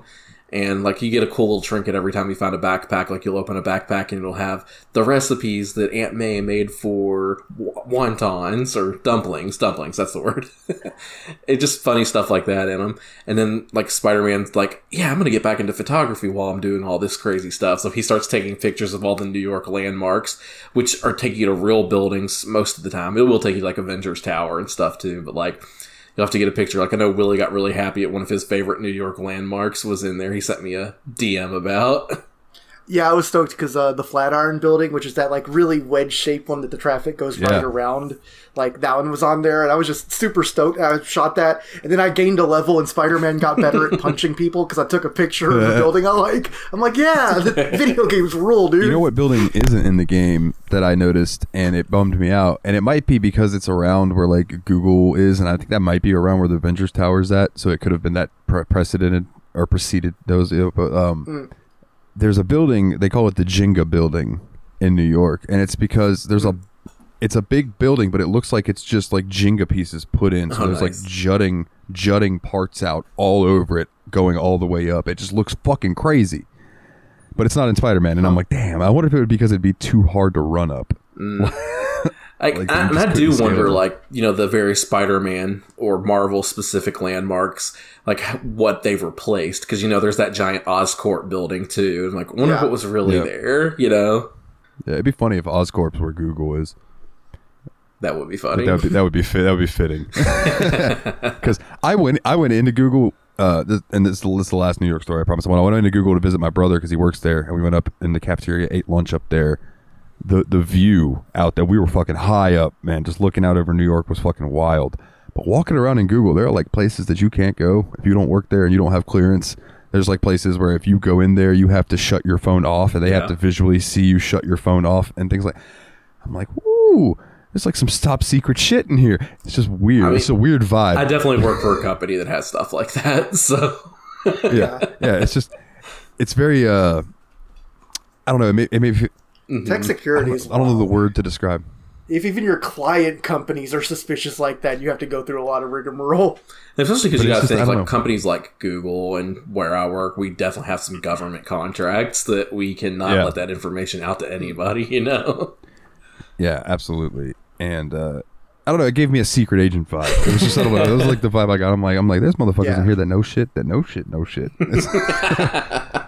You know, I don't know, it was just fun.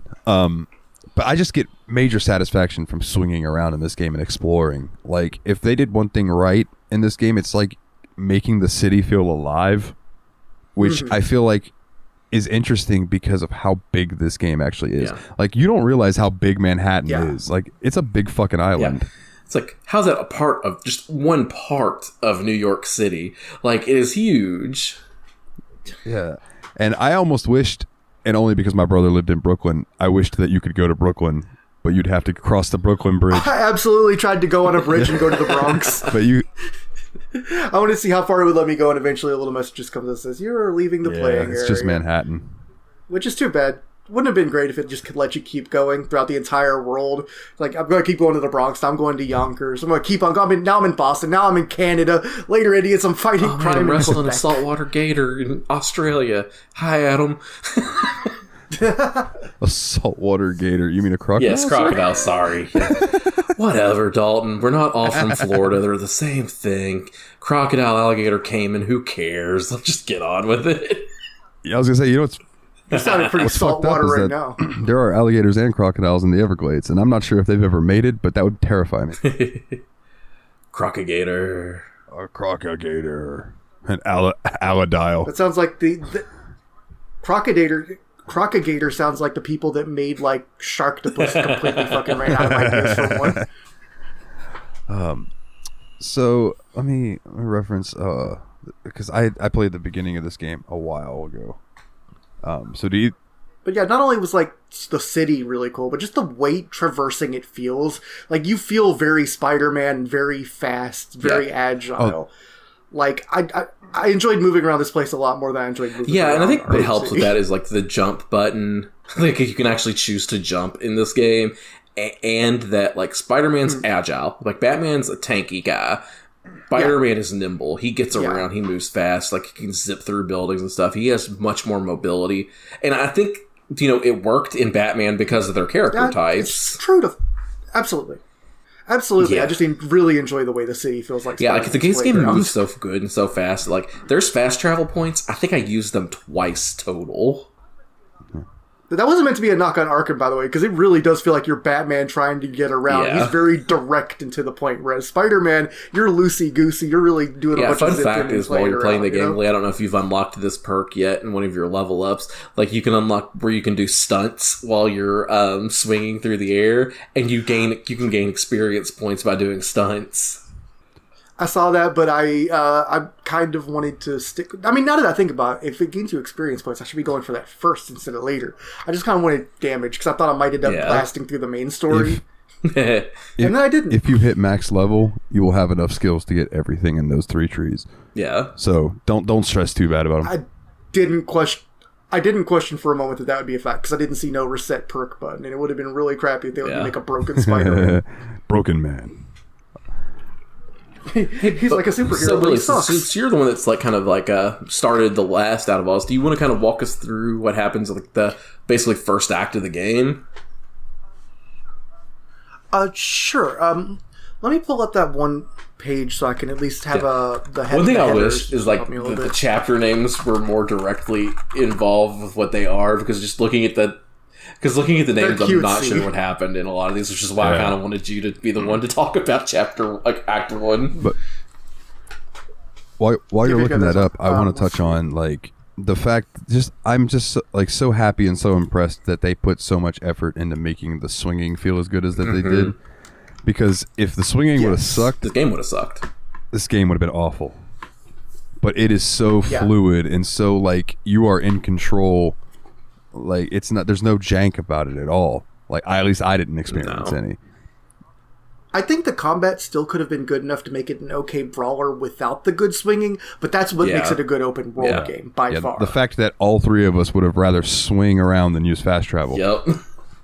Which I don't remember if we touched on this in this episode or in the Patreon, but I'm going to touch on it one more time just because. But like in the PS4 version.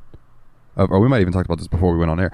The PS4 version, fast travel was you went into the subway system, and then it showed like Spider-Man on the subway, and like the one that sticks out in my head is he's sitting there on his phone scrolling, and there's a dude sitting next to him with his head on his shoulder asleep, just like, and Spider-Man's just sitting there just like scrolling through his phone, and that would fast travel you to the other like wherever other subway point you chose. In the remastered version, you just pick a point and travel to it. I think you can still run into the subway to trigger a fast travel, but it doesn't show you on the subway. It just immediately jumps you because load times are so quick now that they don't need to cover it up with the subway scene like they did in the original PS4. So anyways, that was just a fun fact. Okay. Yeah, so I guess I can get into the start of the game. The game basically begins with you kind of you're Peter Parker. You wake up at home and you go do Spider-Man stuff for a little bit, and you're late on your rent and dealing with Peter Parker problems in addition to Spider-Man problems, because that's kind of Peter Parker's whole thing. And you end up finding out that there's going to be a bust on Fisk, the Kingpin, and so you kind of swoop down and help out with that. And I don't know if that's immediately the first thing that happens, but that's basically the start of the game, is y'all trying to take down Wilson Fisk, the Kingpin, and get him under arrest.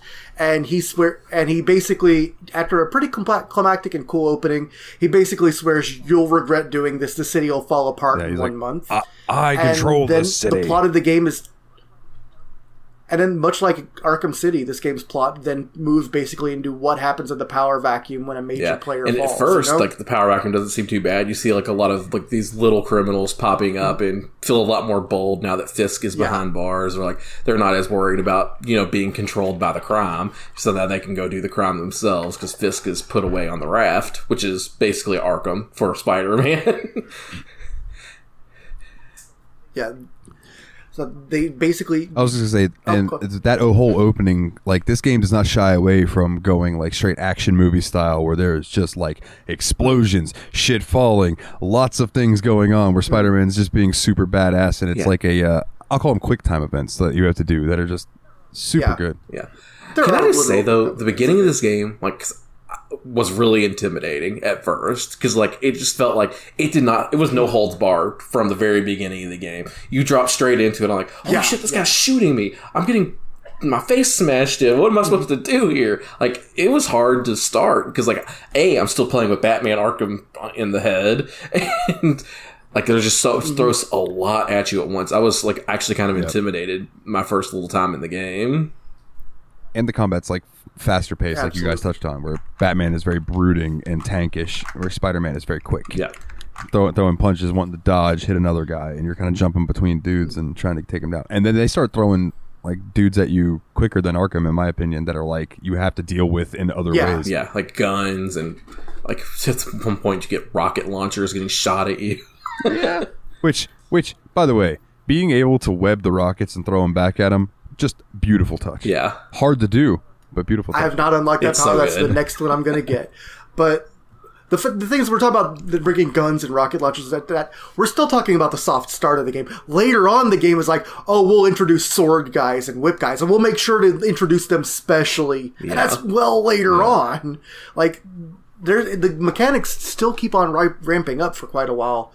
But as Nathan said, it's mostly stopping petty crooks for a while, and you end up kind of following up on what's going on in the aftermath of Fisk's arrest, and you end up there was some kind of silent break-in at the auction house where Fisk's estate, the art pieces from his estate, are being auctioned off, or at least the legit ones.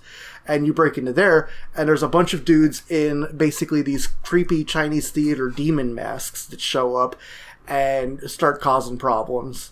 And this is when you have to first start doing, like, stealthy stuff in that too.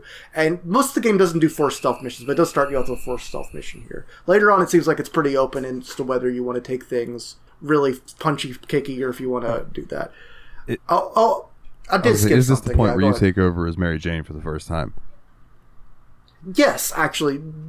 After you catch up with Mary Jane and deal with the demon face guys, you get a flashback where you then play as Mary Jane and get to do a little investigative reporter sequence as her, where she's basically she's in the museum, I think the auction house rather, basically posing as the lead reporter for a puffball piece from an art magazine rather than in her actual role as an investigative reporter for the Daily Bugle. And so she kind of, twists the arm of the lady, tries to get her to admit to knowing some dirty facts about Fisk, and ends up finding out, like, just some cool hidden stuff that's around, some files, some things that Fisk had, and all that. And then the other plot that's going on at the same time, Peter Parker is currently employed by Dr. Otto Octavius in his lab, Octavius Industries, where he's developing a new prosthetic system. And at the very early on in the game, you go in there, the system malfunctions catastrophically. You find out your Grant is in trouble. And pretty soon, after some more issues, you're starting to make some great progress. In strolls Norman Osborn and basically says, oh, by the way, buddy, I'm not only the mayor, but the president of Oscorp, and the city gave you a bunch of real strict rules about this grant. You didn't pull them off. You're out of funds. We're confiscating all your stuff. Screw you. If you want to work on prosthetics, come to my company, buddy. And he makes the same kind of offer to Peter Parker, who, it's been said, had a job offer on standing from Oscorp, but went with Octavius because he thought he had the opportunity to change the world. And can we just say about Otto real quick? Like, he's such a likable guy. You just want to reach out and give this guy a hug. Like, Otto Octavius is just, like, the nicest, kindest dude that you meet in the game, like, at this point. It's one of the most heart-wrenching things about Spider-Man stuff in the first place is knowing that he has that personal connection to people that he'll end up crossing swords with later. And you're just like, I love this guy, though. I know what happens later, but I gotta help this dude, achieve his dream. Like, Spider-Man has this, like, lighthearted vibe in his own attitude to the world, but there's, like, a tragedy that kind of goes underneath everything that I think is really cool. It's just this different way of, it's a different attitude for a superhero universe that I think is really fun. Yeah, for sure. I mean, and that comes out a lot in a lot of his villains, like the Lizard. I think the Lizard Man or whatever, which the doctor guy who just gets turned into the Lizard, and he's like really just trying to save his family from. I don't remember. It's like it's just something about all these like scientists turned villain, like in all these universes, like they end up being some of the best villains, like. It happens in Batman, it happens in Spider-Man. Like, scientists are just really good villains. Yeah. And I think it's... Well, it's because you have a dude whose motivation is clearly to help the world and help people. And then they get slighted in some way where you're like, I kind of want this guy to get his revenge. He's just doing it wrong. And also, like, they tend to be smarter which tends to make things more interesting because they outsmart the hero, and then it's like, well, how is the hero going to outsmart this fucking genius? Yeah. As opposed to, like, no offense to like a guy like Rhino, but like, you know, you don't want to offend him at all. You don't want to be on his bad side, bro. yeah. That's what I'm just saying. You know, in case he's listening. Hi. Hey, Rhino. Hi, Alexi. Hope you're doing good, bud. His name's Alexi, right? I think so. Yeah. That sounds good. But yeah, so when you go back to Octavius's lab in the chapter 1, that's where like he, I believe it's actually after, or it might have even been before the museum thing, but I think it might have been after, where you fix your suit and then you fall asleep at the lab or whatever, and you wake up and you just have like this new suit, and Otto's just like, hey, I took your friend's suit, because he's friends with Spider-Man. And and Otto's just like, cool. Yeah, I should have known, like, because he was like, you're such a good-hearted guy. We know that you're working on Spider-Man's technology. Of course he's coming to someone like you for this. Yeah, so Peter's like, yeah, exactly. And you end up getting the new suit out of it. And I think not too long after that's when you can start collecting the backpacks, which leads to something I meant to bring up earlier, but I'll bring up now. Suits. Yes. My favorite part of this game is unlocking new suits. Because this game does two things that Batman didn't do with the suits. One, you can change your suit at any fucking time as long as you're not in a cutscene. Two, whatever suit you're wearing is the suit you will see in the cutscenes. Mm-hmm. And three, Dalton. The suits have special powers associated with all of them. So if you unlock the suit, you get a new power you can choose from. And it lets you, once you unlock the suit, you can use that power on any suit instead of the one that it's associated with. Slight caveat, the DLC suits don't have extra powers. They're just there to look cool. Well, some of the suits are like that, but at the same time, but you can use the powers. Exactly. Yeah, dude, you go out there in the dark suit and then use the guitar thing from the punk suit. Dude, I loved Spider-Punk suit, dude. I played so much of the game as Spider-Punk. I liked a lot of the different suits. I personally, I really liked the comic Spider one, because honestly, it still didn't fit. Yeah, it looks like way out of Batman place, bro. But it looked better to me than the animated Batman did. In that, like, because the difference is the animated Batman one wasn't as the thing about the Spider-Man one is had a more cel-shaded look as opposed to the animated one, which kind of tried to look like a realistic animated Batman. It's like the way the artistic direction around the Spider-Man animated costume was way better than the Batman one. And there's one suit that I want to touch on, and we can get off suits because there's a ton of them. We can go through a list of them later if you wanted, but we don't have to. But there's one. I believe there's literally around 40 There's of them. one, I think it's one of the DLC suits that you can unlock. Or it might be one if you get it for like 100%ing everything. So, is it Into the Spider-Verse that was the one with all the different animated Spider-Man? The movie? That sounds right. I haven't seen any of those actually yet, so I need to check that stuff out because this has got me wanting to see more Spider-Man. I think it's in that movie, or it's in one of the recent Spider-Man things. There's a Spider-Man who... It's in, how do I explain this? The frames are slow, so like you see it move frame by frame almost. And there's a suit like that in the game that when you swing, it like juts, like you can see it frame by frame as it's going. Whereas like everything else around you is still moving at whatever frames a second, and this thing's moving at like you can see each frame as it goes, and it's just like a strobe light I don't think it flashes. I mean, it might flash. I don't know, but it's just it's like it cuts. I don't know how to explain it. It just looks real janky, but it looks really cool at the same time because I don't know. I've only seen clips of it, and this was on the PS4 version, so I haven't unlocked it yet. Though I have 100%ed one of the DLCs, and I'm 64% to another one. So couldn't have gotten 5% more for that, Dalton. Damn. I'm sorry. I was like, quitting out to record and stuff. Fuck you, Nate. Anyway, Willie, continue, sir. I didn't mean to interrupt. Oh, that's fine. I did photograph all the sightseeing. I did do all the landmarks. I just saw it on my... I looked on my Steam. I got an achievement for it. Yeah. How about that? So let's see. I think I brought up the story. So one of the main stories so far are Fisk's arrest and the power vacuum that ensues, and also Octavius's research being interrupted by Mayor Osborn. Osborn's also facing re-election right now, so he's kind of trying to be really public and visible. And and then let's see, what's the I guess the other main plot sort of is there's like a new like a homeless shelter type place, like a really deluxe luxury homeless, well, not luxury, but you know what I mean, a really deluxe homeless shelter that's being run that Aunt May works for and is like one of the touch points you visit a lot early on in the game. And it's like kind of a cool place with a lot of like positivity, because you send someone over there early on and they're like really like didn't want to at first, but then they act like, you know, they get a job. What's the name of the guy that runs that place? Herman Lee? That's Oh, yeah, Martin. Damn it. Herman Lee's the guy from Dragon Force.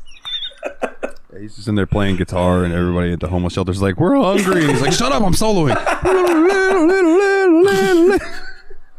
With the fire and the flame. It's cool though. Herman Lee can play like a 10-minute guitar solo in 2 minutes, so it won't take that long. That's true. But yeah, Feast. That's a cool place. Yeah. Fun fact about the Feast. Yeah. There's a wall that has like an employee of the month type thing with all the pictures on it. Those are all the developers. Nice. Oh, I took a selfie with it. Because I like in this game's photo mode, you can switch it over to selfie, and it's just tremendous. Photo mode in this game is fantastic, it's by the really way. good. I fucking love it. But so, you after you've beaten off the guys in the demon mask,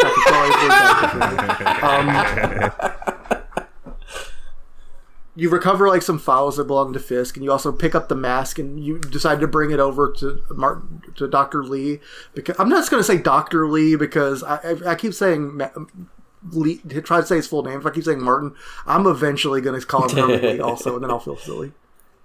It's just the flow of those names is almost exactly the same, and they're both spelled L-I. But anyway, so you take the thing over to Lee, and you're asking his opinion on it because he has a master's of fine art in art history, and then he's not used it because he's been more of a businessman philanthropist type guy. And he basically looks at it and says, "Hey, don't be dealing with this. This is bad stuff." He kind of looks like spooked by it and all that, and you know, the plot continues, and the guys in the demon masks keep showing up more and more often until they basically become like the largest street gang in New York at the time. And basically, unlike the regular thugs, they're like armed with military grade weaponry. They are carrying like the rocket launchers and stuff, and in addition they have weapons that have almost like a magical energy look to them. Like they have like this weird glow and stuff, and it's very spooky and very cool. Yeah, they're a pain in the ass. Yeah, and so you end up breaking into some of their stuff while also breaking into Fisk's stuff to try to figure out, you know, what the way it's happening is the demons are basically going into Fisk's places to supply themselves because they figure Fisk is out of commission. They can take all of his stuff, use it to fund their crime scheme and all that. And how far in should I go for all the way to the end of Act 1, baby? As far as you want, bro. Yeah. Okay. Oh! I almost forgot that part.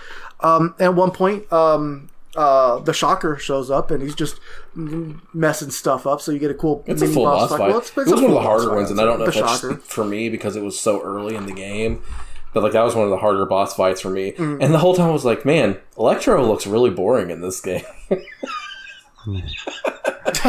Yeah, I also thought that was Electro at first, and then realized it was Shocker. And I'm like, oh yeah, they're different.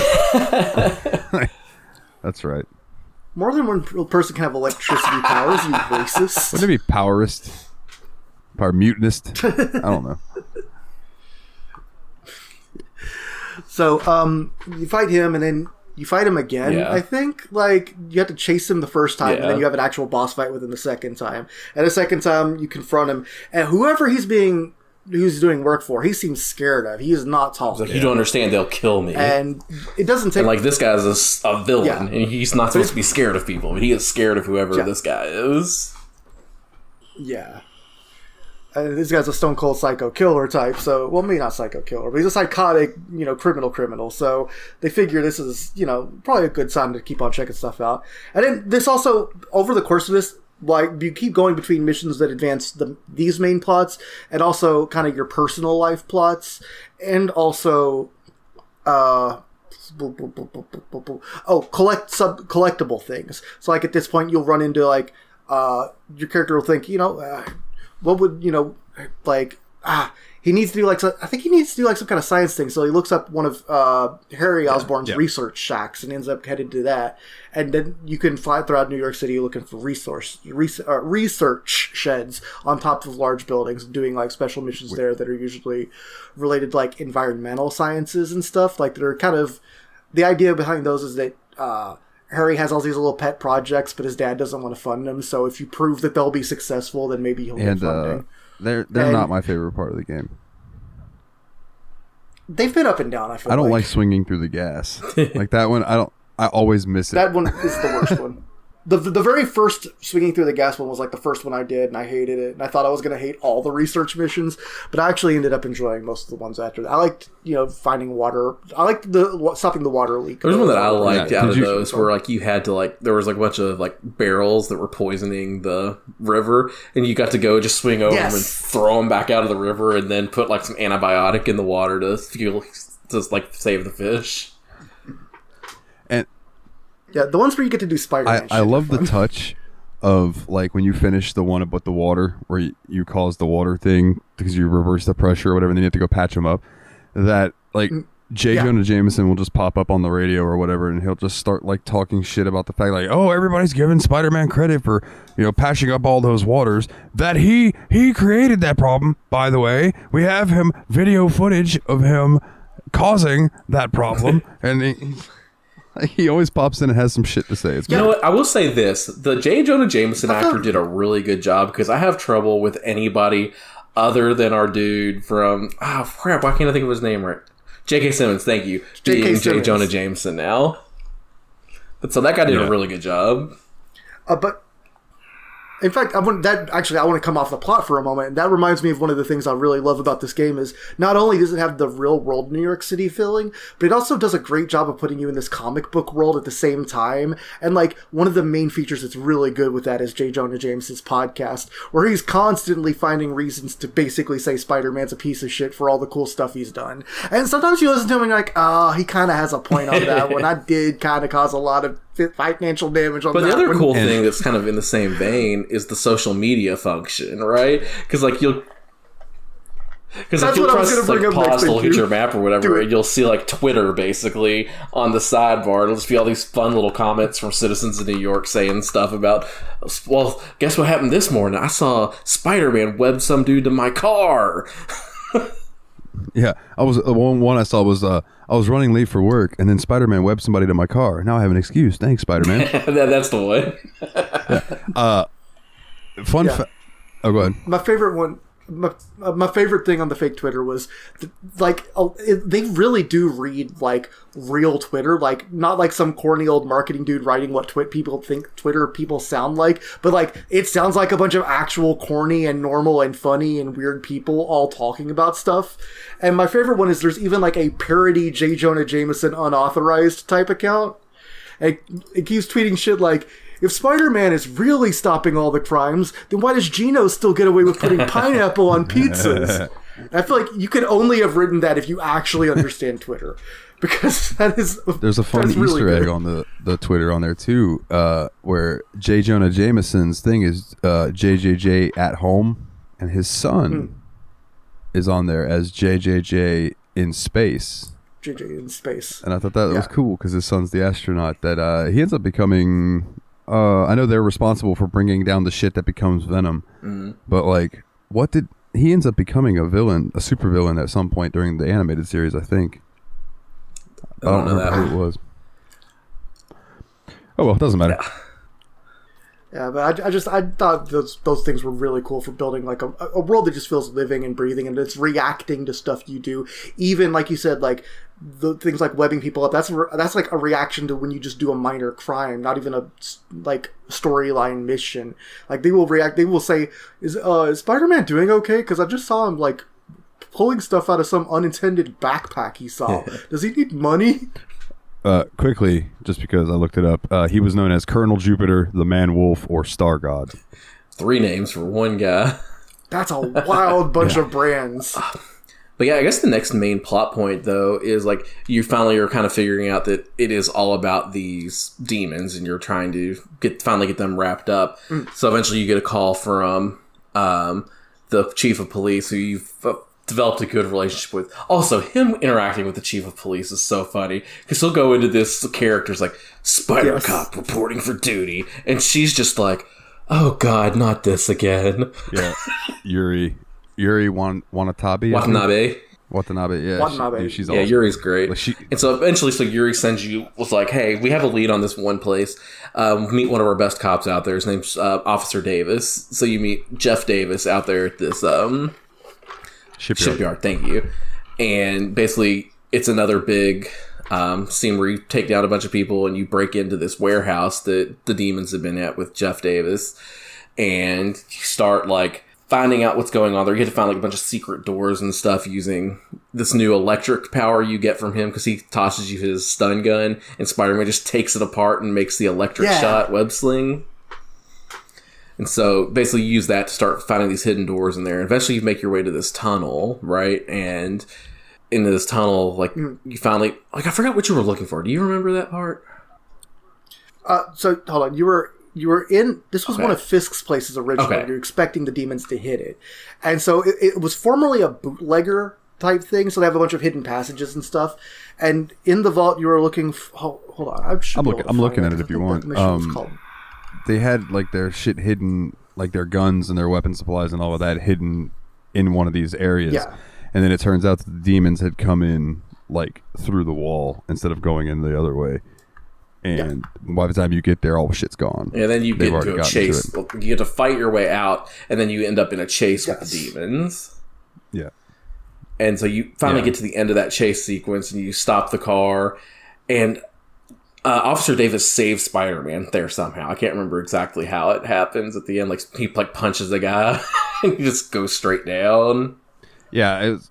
I think you're about to get bopped, and he pistol whips. And so like all of a sudden, like Davis is this big hero in town.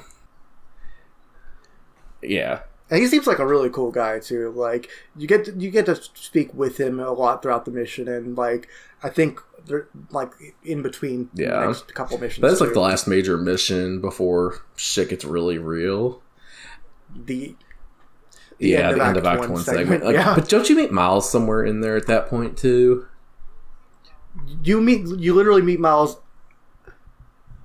I think you meet him during the ceremony or something around there. It was right before the ceremony. When is, Basically. real quick, when is it somewhere in here? Because I know it's in this area because I'm looking at it. Where you have to go around and try to find. You go back to Spider-Man's apartment and all his shit's gone because he got evicted and he got thrown away. Dude, that whole scene where he's like calling the dude. And they're having the conversation. They're like, are they at Nico's Pizza? They're probably over at Nico's Pizza. Old Nico's or new Nico's? Old Nico's over there. Whatever the fucking he goes there. And he's like, all right, well, if they're not there, then... and it's just them trying to figure out where this shit is. And it's just... I don't know. That whole interaction just cracked me up. Yeah, that was good. Yeah. It was a very, like, fun, like... basically Spider-Man gets evicted at this point. Because he's late in his job... or late in his rent, and his job is not paying him right now because they just lost all their funding. So, that happens, and you end up just flying around the city. It's a very low-stakes personal drama, but you're looking for Spider-Man's Spider Drive or whatever that has a lot of his cool gadget info on it. So when you do find it, you end up getting a new gadget to the web bomb, which you immediately use because you get ambushed. I love the web bomb.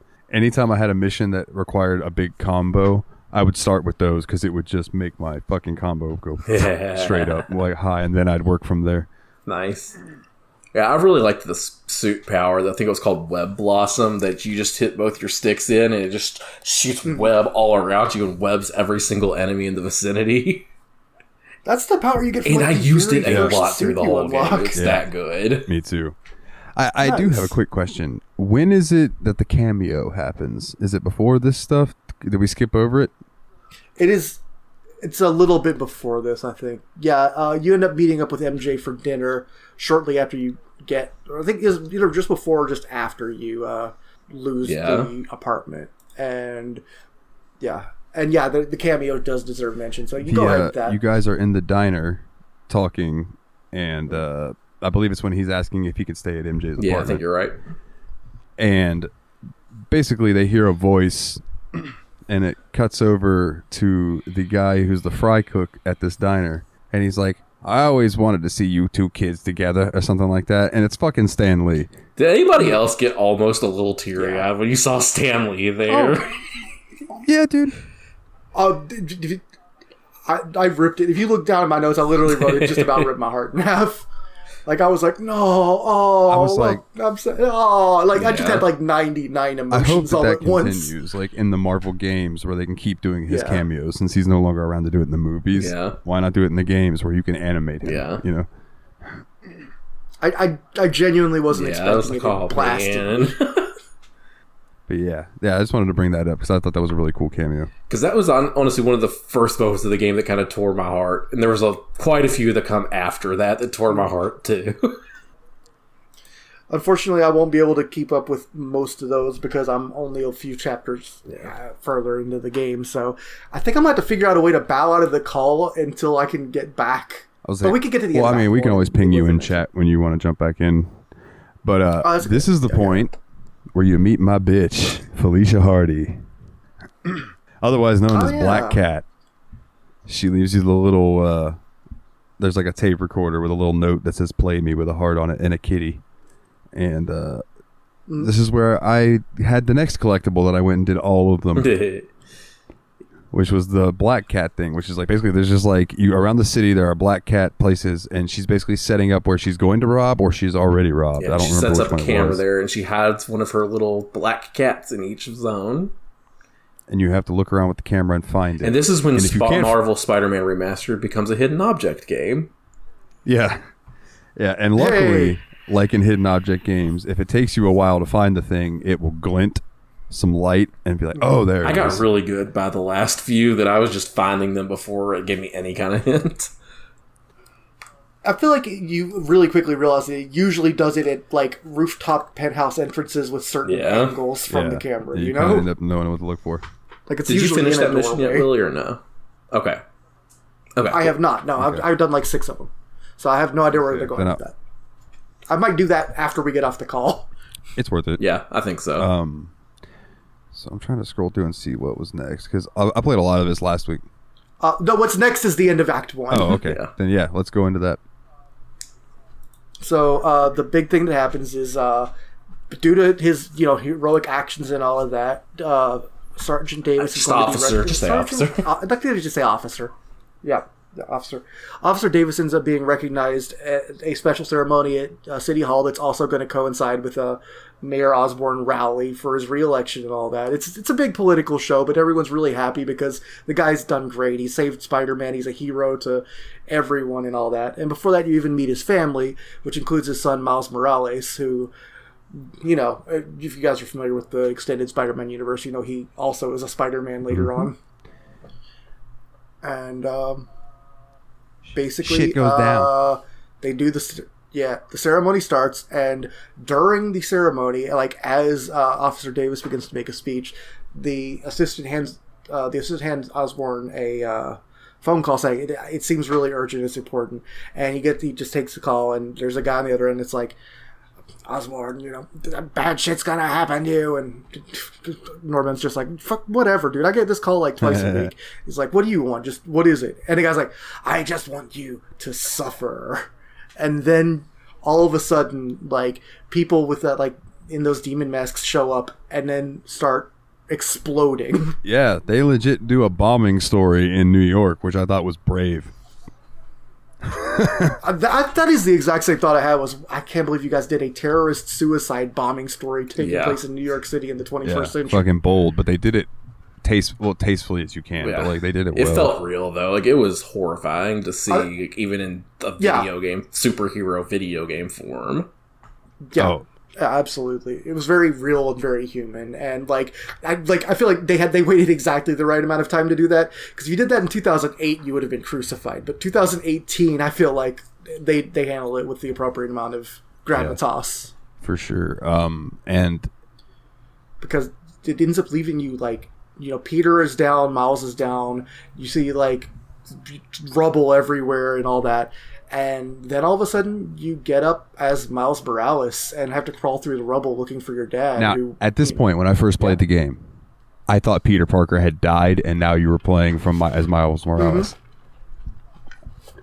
I genuinely thought that for a moment. Yeah, it was heart-wrenching because you just hear Mary Jane screaming like, "Pete, wake up!" And Miles Morales' mom is freaking out, and then when Miles finally gets up, all he wants to do is go find his dad.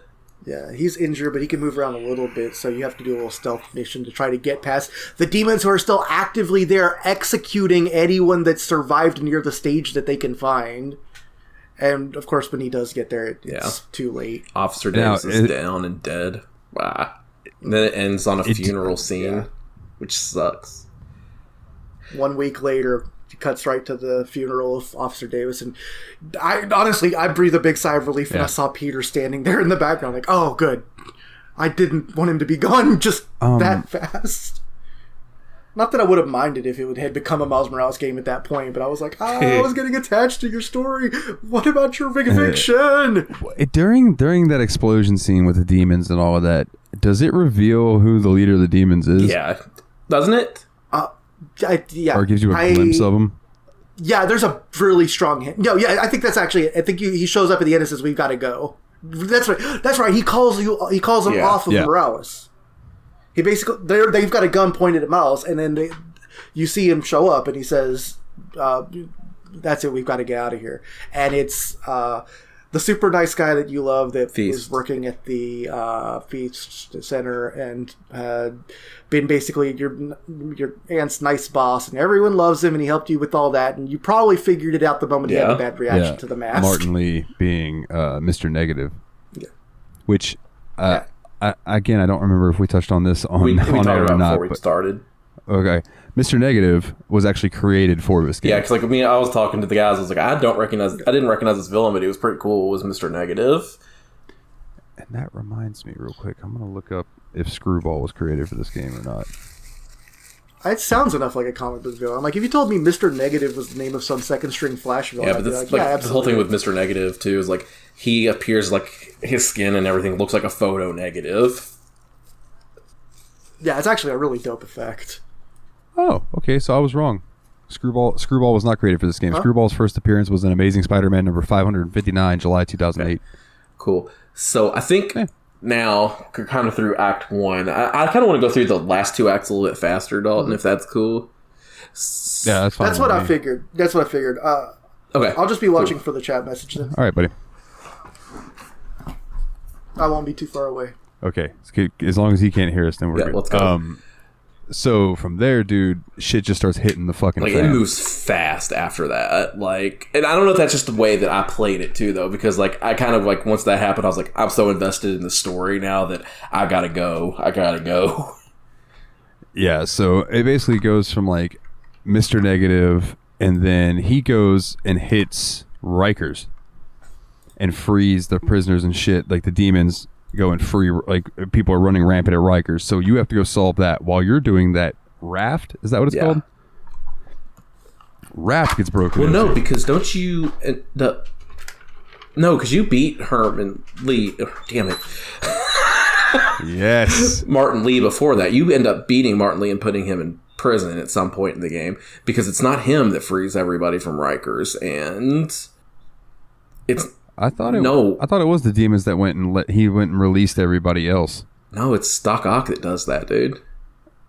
So basically, the next part of the game is you're basically trying to wrap up this demon storyline, but at the same time, Dr. Octavius is getting madder and madder at everything that Osborn's done to screw him over, and you're helping him end up building his suit to the strength it's at. When you're doing that, you realize he has this idea for a brain mesh that will integrate his mind with the suit really strongly. But while you're working on it with him, you're like, this is going to corrupt your mind. You can't use this. But this is going to fuck you up and mentally. Yeah, but he ends up just going ahead and doing it anyway. But sometime in this point, you also end up fighting Mr. Negative, and you do end up defeating him finally. It takes a long time to get to there. That's right, because that's the train fight. Right, the train fight. And he makes the joke about Spider-Man 2, I think it's the movie, where he does his webs to try to stop the train, and it doesn't work, and he goes, it worked last time. Yeah, so you end up fighting him on a train, and like and he has all these cool powers where he can like shoot waves of this negative energy at you, where you have to dodge either to the side of the train or to the top of the train and work your way in to get close enough to where you can punch him a few times. You punch him through the train, he goes through the next car, so then you start the fight over in the next car. It goes a few cars like that, and then eventually you do get him to like where you're off the side of the train, but you have to stop the train because it's about to ram. I don't remember everything, but like you have to stop the train, and you're like, this worked last time or whatever, like Dalton said. Yeah. But eventually you finally beat Mr. Negative, and you get him in Raft 2. So like all the supervillains are at Raft. And in this time frame, like then you finally get this call that says, Spider-Man, you need to get to Rikers right away. Like there's riots at Rikers, people are being broken out, people are escaping. So you head to Rikers to start letting everyone, like to start trying to calm the peace there. And just when you're finally getting Rikers under control, there's a giant explosion over at the Raft and a burst of electricity. Yeah, and you're like, oh, this can't be good. Yeah. And then it turns out that when you head over there, you're having to now deal with, what was it, Vulture, Electro, Rhino, Scorpion, Mr. Negative. And there was one other guy.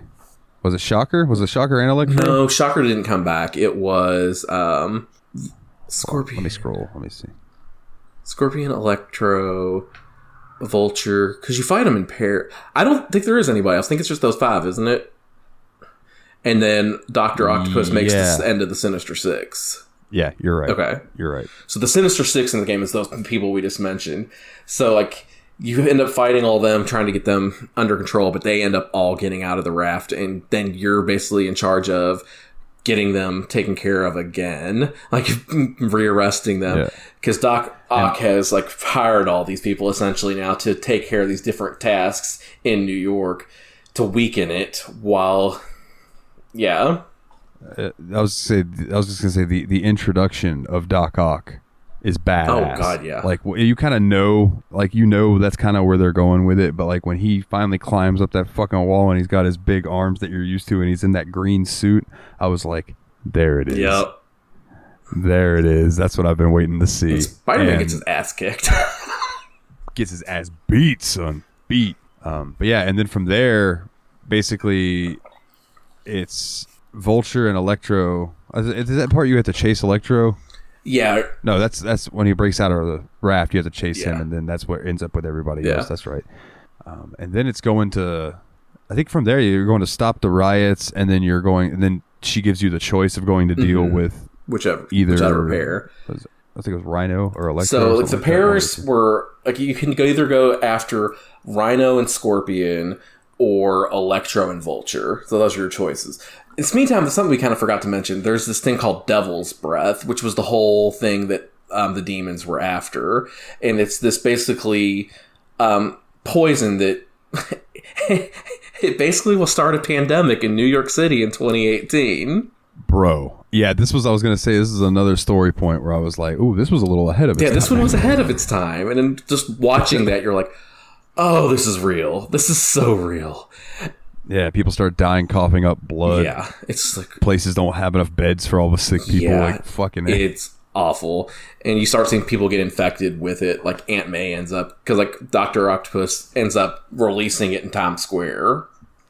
Yeah, and then it just spreads from there. Yeah, and that's where you have to start. Like I think you have to find like the residue of it on the back of something, and then you can track it with your Spidey sensory thing that he has built into his system. Whole thing, long story short, you're trying to find a way to make a cure to it while also taking care of beating the hell out of all these bosses. So first and foremost, how did you feel about the boss fights? Like I've really enjoyed that Shocker Vulture fight, because like you were basically taking care of 2 at the same time. Not Shocker, Electro Vulture, sorry. That one was fun. Also, I want to point out that the 6th one that we couldn't remember was Scorpion. Neither of us said him. When we were really? I thought I did. Okay.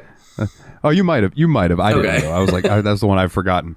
But I didn't mind that fight because there was a lot of swinging around and trying to hit him and everything. The Rhino Scorpion fight could lick a dick. I didn't have that much problem with it. Like, Scorpion was kind of the easy target. Once you took Scorpion out, Rhino was pretty easy because you had to pull things down in front of Rhino from like cranes and things. Yeah. Whereas Scorpion, all you had to do was web him. Yeah, I didn't realize how to hurt Rhino at first, so it was a lot of me jumping around like, all right, I see that it's telling me to, but I was thinking it was asking me to zip to those locations, and I'm like, I don't need to do that. And then it clicked with him, like, oh, that's R1 and L1. Yeah. Oh, okay. And then yeah, it wasn't so bad after that. But yeah, so I didn't mind that fight. And then you fight Martin Lee, aka Mr. Negative again. Right? And then like you finally put all the pieces of the story together and you're able to I was just gonna say we haven't even brought up that there is now a new thing that you have to deal with, and that is the Sable international people it was run by Silver Sable. Yeah, they're just kind of they're there. Like I don't think they're worth talking about too much. They're just kind of a pain in the ass. No. They're the elite enemies, the end game enemies. Yeah, and so then like you go and fight Martin Lee, aka Mr. Negative, one more time. And like at some point you get a doctor working on a cure for because you collected enough of the sample and he's able to kind of work through it to get a cure. But he only has enough for one right now, but he only need time to make more of it, right? Yeah, it's basically like this cure can be used to cure one person, or we can like do something with the antibodies and then create a cure based on this. But like this is the only surviving piece. And it'll take like 24 hours to make that full cure. Yeah. But that happens after the Doc Ock fight, right? Well, he takes it, and then you have to go and chase him down because that's one of the reasons you're going after him is A, you want to stop him, and B, he's got that cure. Right. And at this point, Aunt May is like on her deathbed needing a cure. Yeah. So you go and the fight with Doc Ock is epic. It's good. That whole fight was fucking fantastic. I didn't think it was hard, but I thought it was really good. No, yeah, very cinematic. Yeah.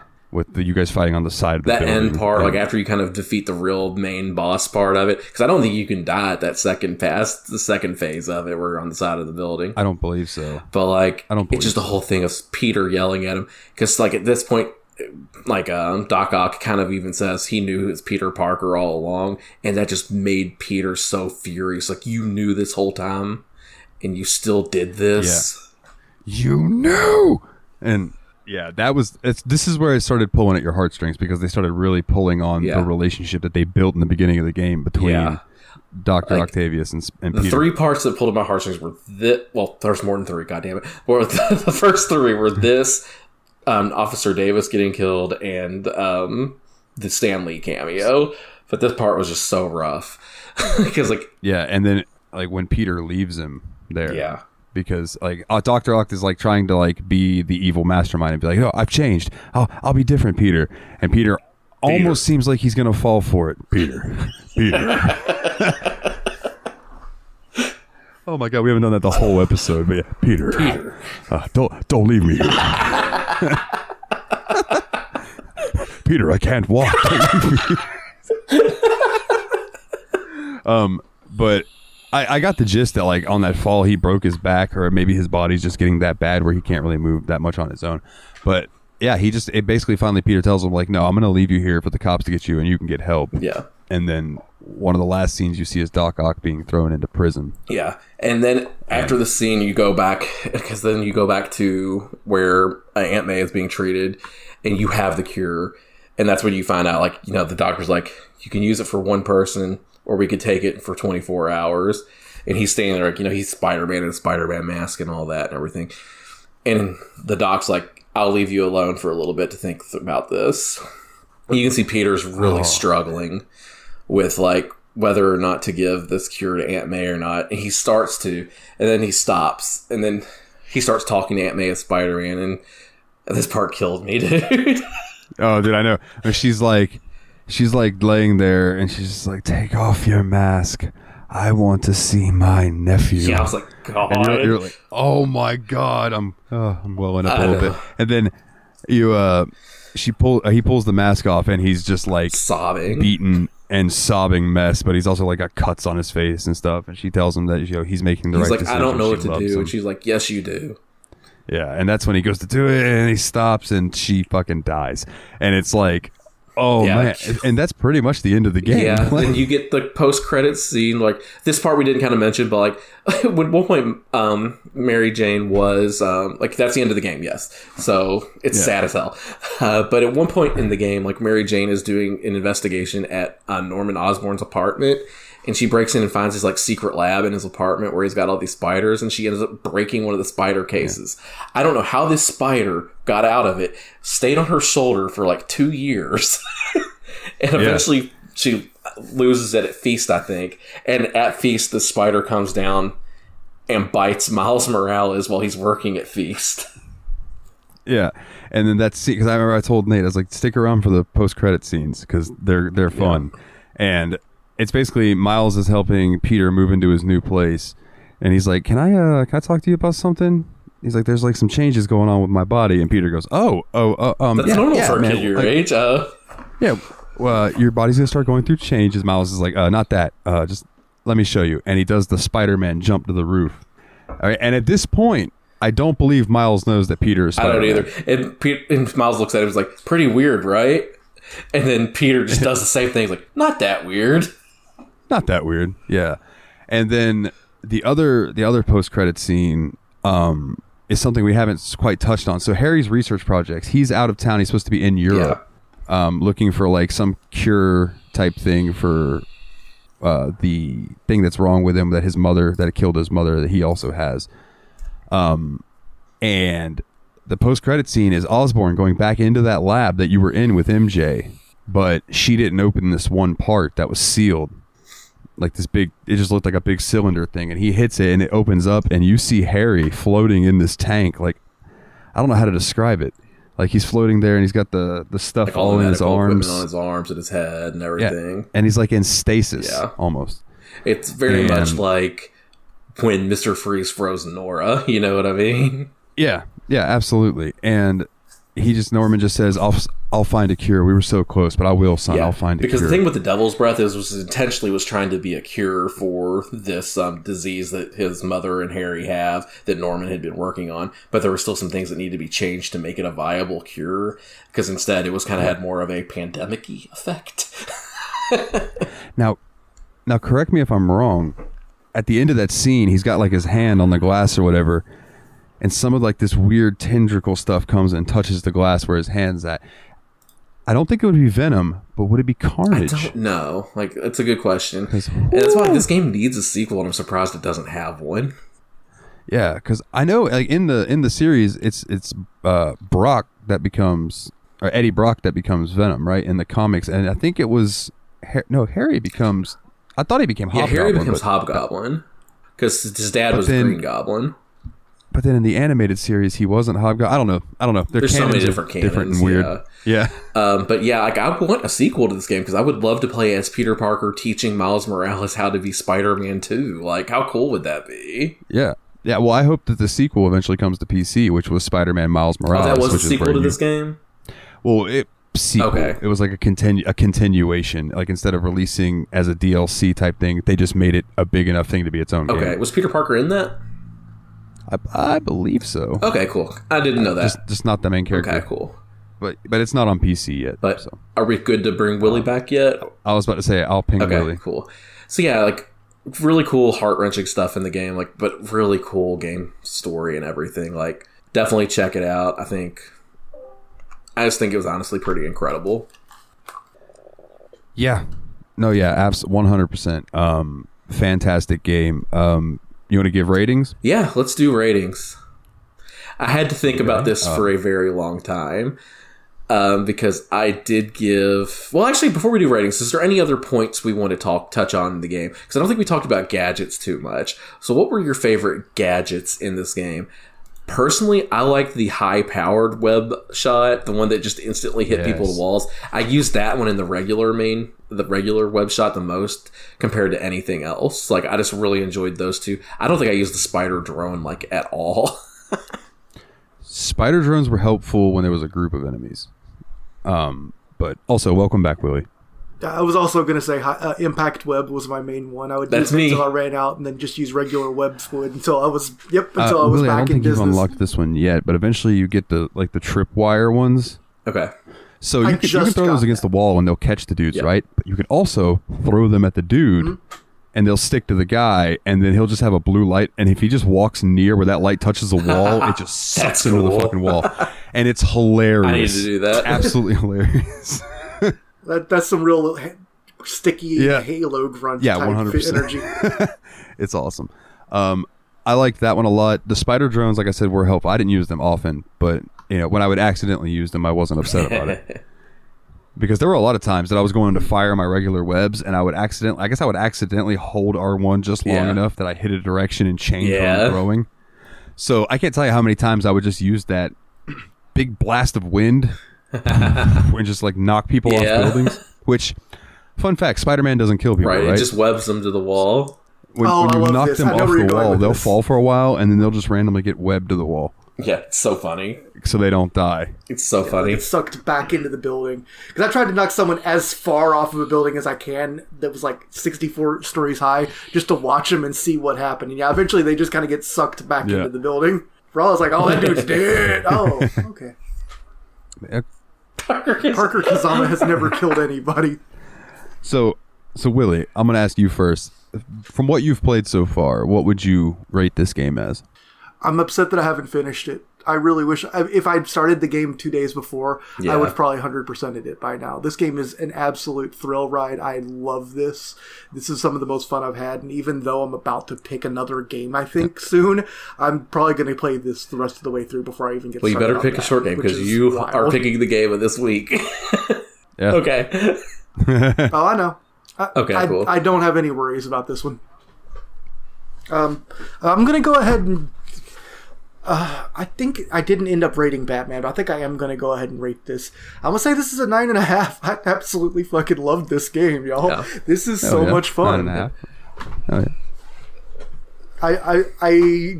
It's a blast to play. It feels really good. It captures the comics. As I understand, the way you guys were describing it, the story is going to pick up and get a little bit heavier later on, and I'm looking forward to that because I feel like it's earned the fun, the gravitas is coming, What's you, Nate? Because it had that wham at the end of Act 1, and where it got, the stakes got high and it got violent and sad. And I'm like, yeah, no, we got to get some of that going before the light comes. So, looking forward to finishing it. Yeah, so for me, I had to go back and listen to what I gave Batman Arkham Asylum to make sure that what I gave this game was in line with how I felt about Arkham. I gave Arkham City, that is. I gave Arkham City a 9 out of 10. And I've been thinking about this a lot. This is a better game. I didn't want to say it at first, because I am a bigger fan of like Batman than Spider-Man and all that, but this is a better video game. And I think because it learned a lot from what the Arkham games did, it took a lot of that and it made improvements upon it. Like, this is honestly a successor to the Arkham series in a way. So, I'm giving this a 9.5 out of 10 because it's really damn good. Okay. I mean, this it's what if the PlayStation Spider-Man games had a kid with... Because the other thing, too, is like, Peter Parker is so freaking relatable. Who doesn't remember being that poor college kid out of college and, like, trying to make it in your apartment, wondering how you're going to pay rent, and then also saving the city of Nashville while you're... Wait, don't tell people I did that. But yeah, it was you. You're the guy in the National Predator costume. Spider-Man, like, Peter Parker is just so relatable, dude. Ash. Yeah, I found myself continually being like loving his story. That's why, even though like his awkwardness around MJ and trying to figure out what to say to Aunt May that lets him know he values her while still withholding some of the truth. It's all just really. It's a lot easier to relate to being relatable. Broke as hell, like, young guy, as opposed to guy who was born a millionaire who is now a billionaire. Batman is already a success. Yeah. Peter Parker is still making his way in the world, and I find that really relatable. What about you, Dalton? What are you going to give it? So, in our chat before we went on, I didn't say this because I didn't want to give away what my rating is, but you said that you were going between two numbers. And I wanted to say... It's funny you say that because my rating has 2 numbers. This game gets a 10 from me. Nice. Like, Spider-Man is my favorite superhero, and this does it perfectly, in my opinion. Like, everything that has to do with Spider-Man, the look, the feel, the humor, even like one of the suit powers that you get eventually is quips. Yeah. And you use the suit power, and he just talks shit to the enemies and stuff. And it's fantastic. It's just the humor, just everything about it is exactly what it needed to be a great Spider-Man game. They hit the nail on the fucking head. Yeah, I agree with that. 100%. I will tell you guys this too, as someone who has been saying for years that I've been suffering with superhero fatigue, that I'm tired of the MCU and all that. These last couple of months have really brought that joy of superherodom back to me. I had that exact conversation with Dalton in a DM the other day, like how I have been so sick of superheroes, but the Arkham series and the Spider-Man game have really brought back some of the love, and I think it's because these are my 2 favorite superheroes by a long shot. Here's the thing. I say Batman's my favorite. I think the Batman villains are my favorite, but I think Spider-Man might actually be my favorite hero. One of my favorite Twitter observations I've seen once, and it cracked me up because I thought about it for a while, and it makes a lot of sense, is if Batman and Spider-Man's villains were swapped for one day, the villains wouldn't survive. That's really true. Yeah, they would not know how to handle the other. Because Spider-Man's villains are like Batman would just beat the hell out of him, whereas Batman's villains are like, take me seriously, I'm a menace, I'm a danger, and Spider-Man would be, ha ha ha, you put a stupid suit, jackass. Spider-Man would hurt their pride, which would lower their guard. I think that's really hilarious because of how accurate it is. All right, fellers, we do have another segment I'd like to do. We have questions from the fans. Oh, cool. Yeah. So first off, from our buddy Aries or Adam, who is your favorite Spider-Man villain? I have a double answer to this. I think overall, I might go ahead and say mine first then, because I think I might be able to step on your double answer. This is probably not the kind of answer you're looking for, because when people ask a question like your favorite hero and villain, they're almost always talking about supers and suits. My favorite Batman villain is J. Jonah Jameson. But yeah. You said Batman. Did I say Superman? Yeah, I love how Superman. My favorite Batman, my favorite Superman villain is J. Jonah Jameson. I just love when he goes after the Man of Steel.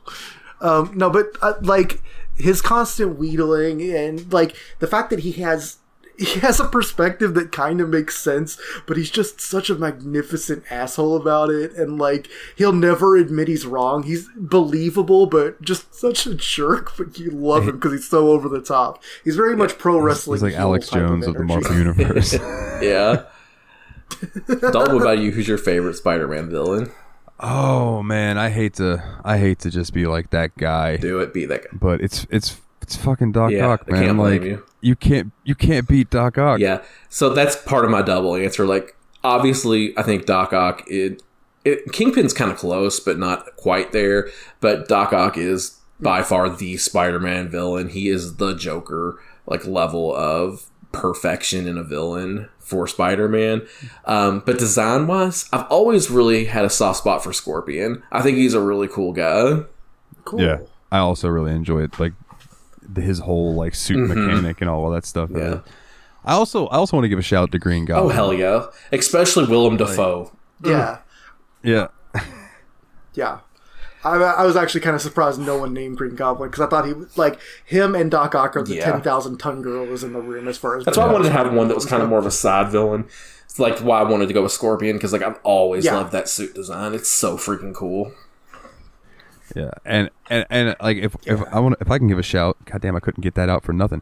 If I can give a shout to a kind of a side villain, I really enjoyed that episode about Lizard Man, like with the Doc turning into the lizard and stuff. Like that episode was like heart wrenching. I wouldn't even say that's a side villain, because he has a villain. whole movie that's based around him. Like one of the Andrew Garfield ones is about Lizard Man. Oh, I guess I need to watch that. I haven't seen any of those. The lizard is like, I don't know, he's like one of those tragic scientist guys that you just gotta kind of have respect for, you know? So what's Next one is from Kana.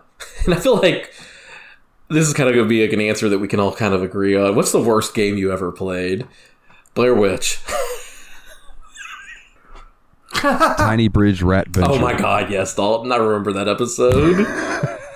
And if I was going to be more real, it's probably something along the lines of Heroes of the Lance or Deadly Towers on the NES. What about you? Or Monopoly. That game sucks. Honestly, though, that's so pretty compelling. I've never had a fun game of Monopoly. I've had a miserable experience where no one will make trades because they don't want to complete each other's things, but then the game just never ends. All right. Yeah. Okay. I'll move on to the next question. This is from Adam. He saw this in a tweet and he posted it in our questions, and I thought it was very fitting for us. So, your Mario Kart main reveals who you are in the streets, and your Smash Bros main reveals who you are in the sheets. I'm going to have to say mine first. My Mario Kart main is Donkey Kong. So in the streets, I am Donkey Kong. My Smash Bros main is Donkey Kong. So I'm Donkey Kong in the streets and Donkey Kong in the sheets. Good Lord. What about you, Will? I really wish it was before 2018 so I could have made the joke about I'm late in the sheets because I'm too big to get in. Ridley is my Smash Bros main though, and I don't play Mario Kart. I don't play it often enough. So you were no one in the streets, but Ridley in the sheets. I'm a nobody in the streets. Actually, I usually play as Waluigi when I do play as somebody. So that's a problem. No, I mean, I'm purple. Gremlin, I just get fiercely when you get closer. I'm just an awful little guy. Yeah. All right. Before I answer, I'm gonna run and take a quick piss. So, uno momento. I'm about to piss my pants. Dalton is taking a piss. He's got his dick in his hand. In his hand. We cannot do anything like that on Discord, my dog. Like the. I know. I'm trying to do it like a note too late too, but I need to do it earlier to do it late because it was supposed to be like a quarter note after what you were saying, and it's probably more like the entire line later. And then when we cut it back together, it's not going to sound like either because it's always a little different from how it sounds in my head. Have fun listening to that, Dalton. It's going to be a bad audio experience for everyone. We could have just not talked and let but it's more fun to take care of this. Just make Dalton have a little moment of torture when he's listening through this during the editing process. He's going to have no clue what to do with this. Yeah, the pro tip would have been if you had just not played the whole game, then you could have left during the plot part, and then while you refilled your drink, you could have used the bathroom. All right, Dalton, we need to know. Mario Kart main in the streets, Smash Bros in the sheets. Okay, so whenever I play Mario Kart, I usually go Luigi. Nice. I've always liked Luigi. I don't know why. I like green. I like the color green for more reasons than just what you people are thinking, you fucking bastards. I just thought you meant you liked the color. Oh, I didn't mean... I wasn't thinking drugs. I was just about to give you an out. But... I mean money. Money. I have a duo answer for Smash because back in the day, playing Smash, I liked Captain Falco a lot. Yeah. Falco Punch! Right? But now that I'm older, now that I'm more refined, now that I don't have put away quite such the much childish time Falcons that I had when I was younger, I typically play Smash Bros. These days as Joker because you never see me coming. It'll be my last surprise. Nice. It'll be my last surprise. Yes. So yeah, Joker. Nice. And yeah, Luigi and Joker. Nice. All right. This one's from Jeff. A genre of video game you love that surprises other people. At this point for me, hidden objects games. They are fun as hell, and I don't care who knows it now. They really are. Like, what a surprise. Right? What about you, Willie? What genre of game do you like that would surprise people? Did anyone think I was going to talk about solitaire for 3 minutes at the start of this podcast? Fair. Yeah. Okay. So there you go. Mine, man, that's a toughie. So 2 come to my mind first and foremost. 1, I really like football games. That is surprising. Like Madden, nice. I'll get down on some fucking Madden. Probably less I always found Madden weirdly satisfying in a way I didn't find most other sports games. And I think it's because you get to do that strategizing between plays, so you get to think about things and kind of form your battle plan. And I think this one is less of a surprise, but it's more of a specific type of game that I like. Because I don't know how I would get along with Farming Simulator like Jeremy likes, right? But I really like whimsical farming games like Harvest Moon, Graveyard Keeper, Story of Seasons, Graveyard Keeper, Stardew Valley. Like those that aren't just it's almost like an RPG with farming. Yeah. You know what I mean? Like I really like that stuff as opposed to just like I'm Farmer Dan, because I could go do that for a fucking living if I wanted to. I can't raise magical creatures and go and find runes and things like that. Like that shit, that's what I'm looking for, is some fantasy. So like fantasy farming. Sure. There you go. Oh. That's funny too, because the first time I saw Harvest Moon, I thought it was a funny concept for a game, because it was a Super Nintendo game that looked like an RPG, but it was just a farming game. I always thought that was like really funny and charming. And then they've just added RPG elements back in. Yeah, and it was like, do you like Story of Seasons? Do you like Harvest Moon? Would you like it to have a little magic? Hey, try Rune Factory. And they started putting out Rune Factory games, and like now that's the difference. It's like if you want some fantasy, play Rune Factory. If you want just a cutesy farming game, play Story of Seasons, Harvest Moon. They're the same thing. All right. Well, we'll move to the next one. This is from Jeff. What's your favorite pop? Snack Man. Our snacky boy. What is your favorite Pop-Tart? Yes, be a bitch. Can I be a bitch? I like cream cheese toaster strudels. I'm actually with you on toaster strudels being superior to Pop-Tarts. But if I'm going to pick a Pop-Tart, I like them to be chocolatey. I kind of like the just fudge ones and the s'mores ones. Fudge is good. S'more. I've changed my answer. S'more, absolutely. S'more. What about you, Dalton? Are you a fruity guy, or are you a chocolatey, sweet guy? So I do kind of like the cherry one too, though. This is a tough. Yeah, there's a lot of good Pop-Tarts out there. But if I'm picking one, I think I'm going to go with fudge as my absolute favorite. I have caveats. Caveat it, baby. Frozen, give me a blueberry Pop-Tart all day. Frozen blueberry Pop-Tarts are fucking fire. Oh, blueberry's a good one too, though. If I'm cooking them in the toaster, I want strawberry. Cool. So you're a fruity guy. Warm, hot strawberry. I love funny fruit. because I tend to think of blueberry as one of those smells that smells really good cooked. Like I smell a blueberry muffin. That makes my day, dude. But try one frozen. They're pretty fucking good. Okay. I never even thought of that until one day I'm looking at the Pop-Tart box and it's like, hey, try them frozen. And I was like, and who'd have thought? They're fucking delicious. Thanks for your permission. Nice. So we have one final question, and I wish I could answer this better. This one's from Fenris, who had asked, who would win in a fight, Kratos or Doom Guy? And he clarified this later on to say, we're talking like Doom 2016 and God of War 2018. Okay, because there are two different answers to this for me. Because I was just like, if we're going original Doom Guy and original Kratos all day. Kratos all day. Yeah. Doom 2016 and God of War 18. Now that's a tougher fight. So they both build up huge resumes of kills. One of them is the terror of demons, and the other is a terror of gods at this point. Both of them have struck down a ton of shit. My main problem is I don't actually know what Kratos does because I haven't played his games, but I do know. I mean, Doomslayer has basically canonically. He's killed a lot of guys. He's got a lot of demons. Yeah, but Kratos has killed the entire Greek pantheon. He's killed gods. And now moved on to Norse mythology. So I don't know, man. As much as I love Doom Guy, I feel like Kratos would find a way to pull it out. Although I feel like Kratos would come out of it for the worse. Does that make sense? Like Doom Guy is going to fuck him up, but I feel like Kratos is probably going to pull that off. Yeah, I need to play a God of War game, dude. Put him on PC for me, baby. The first one is on Steam. I'm just waiting for it to fucking go on sale because I don't want to pay $50. Yeah, let me know. I'll buy it at that point too. Yeah. For sure. That was our last question. So I guess that Dalton, did you have a list you wanted to do this week, or we're running a little bit later? Yeah, but it's up to you. Yeah, we can go through it real quick because we don't have to go into detail on each of them. Yeah. It's just the top 10 Spider-Man comic villains ranked. Okay. According to ScreenRant.com. Before we go, can we try to guess who you think is going to be in the top 3? My top 3, I think it's going to be Green Goblin, Dr. Octopus, and Kingpin. Okay. Oh, okay.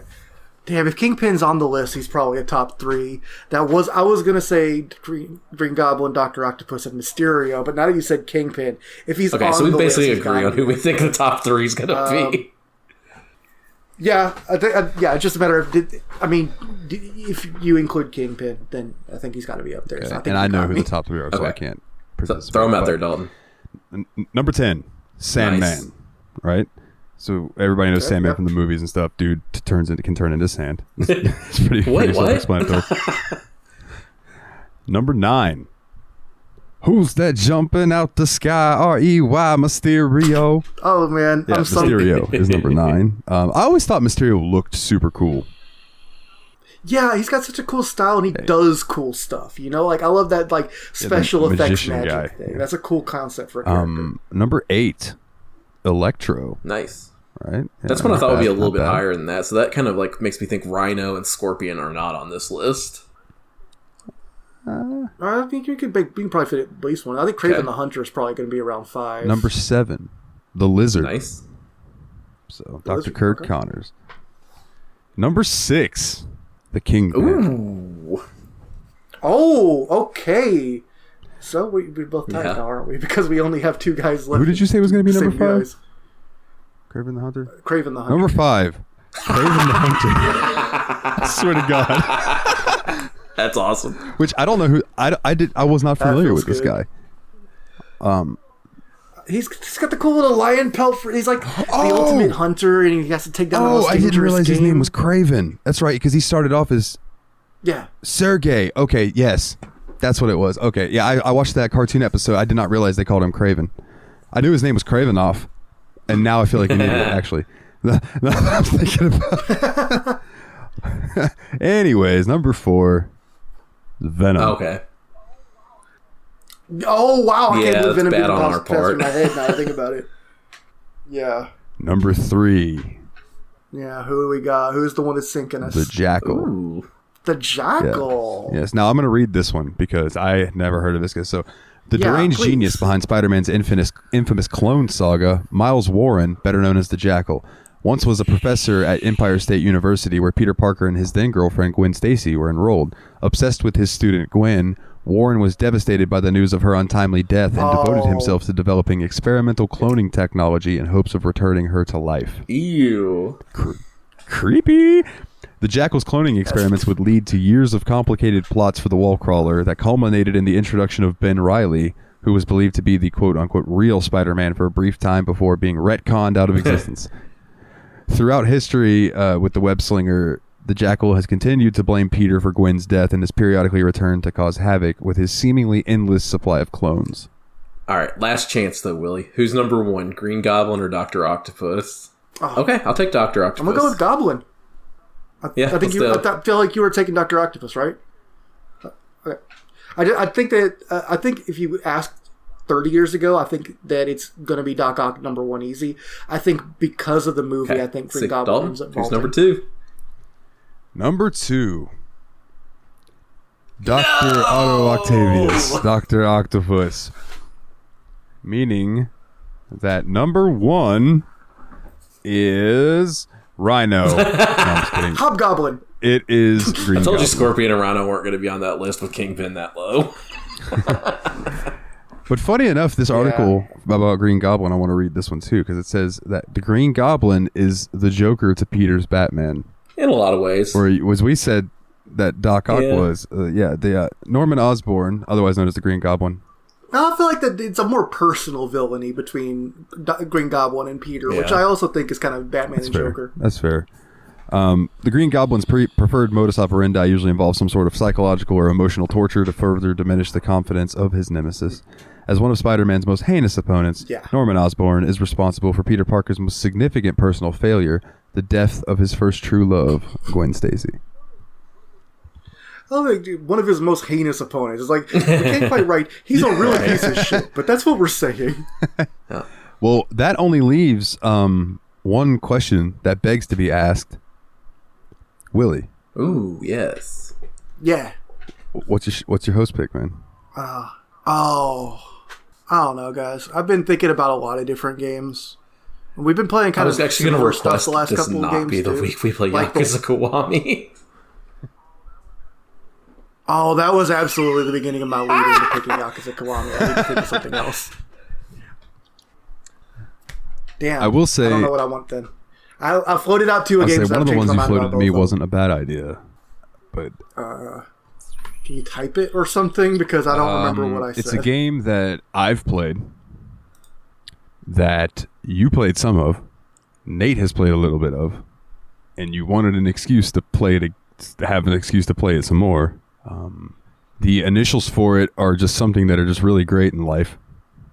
Yes. Oh, I forgot about that. I love that. That That's totally what got you would there. work. Yeah. Okay. We're on part 4, Trails in the Sky, first what? chapter. Trails in the He's Sky. picking Trails first in the chapter. Sky, so you guys can play Trails in the Sky. Wait, didn't you already do an episode on it? We did an episode on it. They did 3 episodes Yes, about it. but you guys will give your opinions on it, and I don't mind playing through it again because I found the mod.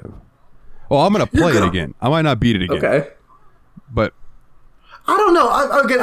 I'm not certain. No, I mean, it's fine. I look was just you're really like, oh God, surprised that that's we were too going to much. go do that again. so Well, I mean, I wanted a good chance to get through it. I figure once you get started on it, or once I get started on it, or once Dalton starts from the beginning again, like I'll start seeing stuff and be like, oh yeah. No, I'm actually super down because I've been Let's go. wanting to play it, and like I've just been having trouble finding the time between all of our other games that we've been playing to get to it. Because I got obsessed with Batman, I got obsessed with this, and now I'm like ready. Maybe, hopefully, I can get obsessed with Trails this time through. well, yeah, because And the fact that I'm going to continue from where I'm at, whereas you both are going to start again from chapter prologue and chapter 1, that basically means that I have a little extra time to finish Spider-Man, which I want All right, I'm down. Finish Yeah, this game. and, It's really good. if you guys don't beat it before we do the episode, that's cool, and then we can do Spooktober and the other shit we need to do, and then we can jump back into it if need be. But I feel like 2 weeks is a decent amount of time to get into it. But yeah, I have a mod that I found that basically they extracted. So the Trails games were re-released on Vita, but they had voiceover, Okay. or Japanese voiceover, which wasn't included in the originals. And then somebody took that shit, pulled the files out, made them computer files, and made them a mod for the PC version. So I'll play through again with that, and I'll get to hear voices for people. Sweet. It'd be cool. That's cool. Give us some info on how the voice acting sounded stuff, because I'd love to know how they interpreted some of the characters. I have a feeling I know what like Olivier's going to sound like, for instance. Yeah, even the Japanese. Yeah, I'll let you know. So yeah, well, there you go, Trails in the Sky. Sweet. Which is cool with me, because then that just means we get to play Trails in the Sky second chapter sooner. Woo! Okay, so That's my main motivation to Yeah, get into this. because we got a lot of do Trails around to get the next through, but one. we also have a lot. I was gonna say a lot of Yakuza and a lot of Trails games. But welcome to the future of the Steam Machine podcast. Yeah. We could really become just a Trails and Yakuza podcast. I wouldn't be too upset Hey, about that it. and you know what? That would sustain us for probably at least a year. Right. It's Spooktober. We're going to get to that soon, too. And, oh, wait, don't forget, we Yeah. have Kingdoms of Amalur coming up very soon. Yes, and American Truck Yep. Simulator, and then Jeff's pick at some point in December, which is between a couple games, but I'm sure he'll decide between now and then. But yeah, that just leaves, I believe, housekeeping, which house cleaning. Excuse me, I want to say it right. What the fuck's wrong with me? Which I have in the notes. I just need to scroll up some. There they are. All right, if you would like to join our Discord, which is where most of us, actually, it's where I'm the most active, and I don't know about these guys. I'm pretty sure it's where they're the most definitely. active too. You can find us on Discord. Yeah. You can go to bit.ly/TSMP Discord, all capital letters. Come join. We have a super cool crew. I can't believe that, like, when I hit at everyone and go to share it, it's like, you are sharing this to 65 plus people. I'm like, wow. I remember when it was like, hey, you're sharing this to 12 people. Are you sure you want to do that? You know, so it's just super cool to me that we're like growing the community. So like, come join. Shout out to DG13, I think is how you pronounce his name, just because he popped in. He's like, I've been listening for a year and decided to finally join the Discord. So like, kudos, man. Like, be like DG. Come join the Discord. Yeah, Dalton doesn't bite. For sure. Hard. I took a Viagra, got stuck in my neck, had a stiff neck for hours. Thank you. Also, if you would like to join the Patreon, support the show. You want to support the show like Sean Connery? You can go to patreon.com/the Steam Machine Podcast. And if you donate at least $10 a month, you can get a shout out like these wonderful, wonderful people. Nate Cogsworth the 7th of Juniper, Jeff the Original Expendable, Jeff, Mr.'s too many fucking nicknames, Mr. Syllables himself, old Jeffy Mr. Snacky. Mr. Snacky Boy. Arisa Adams, shout out to his podcast, Revival and Extinction. James, the Steam Machine, Hall, Monitor Hall. And I don't know why I said that like Reggie Jackson or something.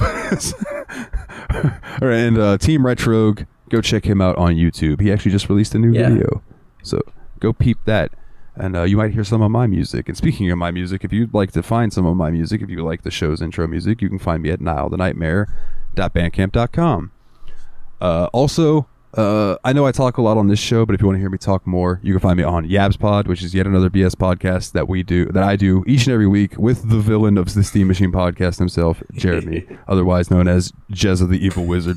And I also do the JRPG Report, which, stay tuned, this week's JRPG Report gonna be a big one. A real Girth Brooks. Oh man, a real girth. It'll probably approach an hour, and that's a lot for just being me. Yeah. But yeah, that'll release on Friday. I switched the release days just because it's been working out easier with work. But yeah, so check that out. Do either of you? Oh, one other thing, please. Wherever you listen, if you listen to us on iTunes, Spotify, whatever, leave us a 5-star review or whatever their equivalent is. It really helps us out a lot. And we do appreciate it. Anybody else want to plug anything? I just want to plug, join the Discord.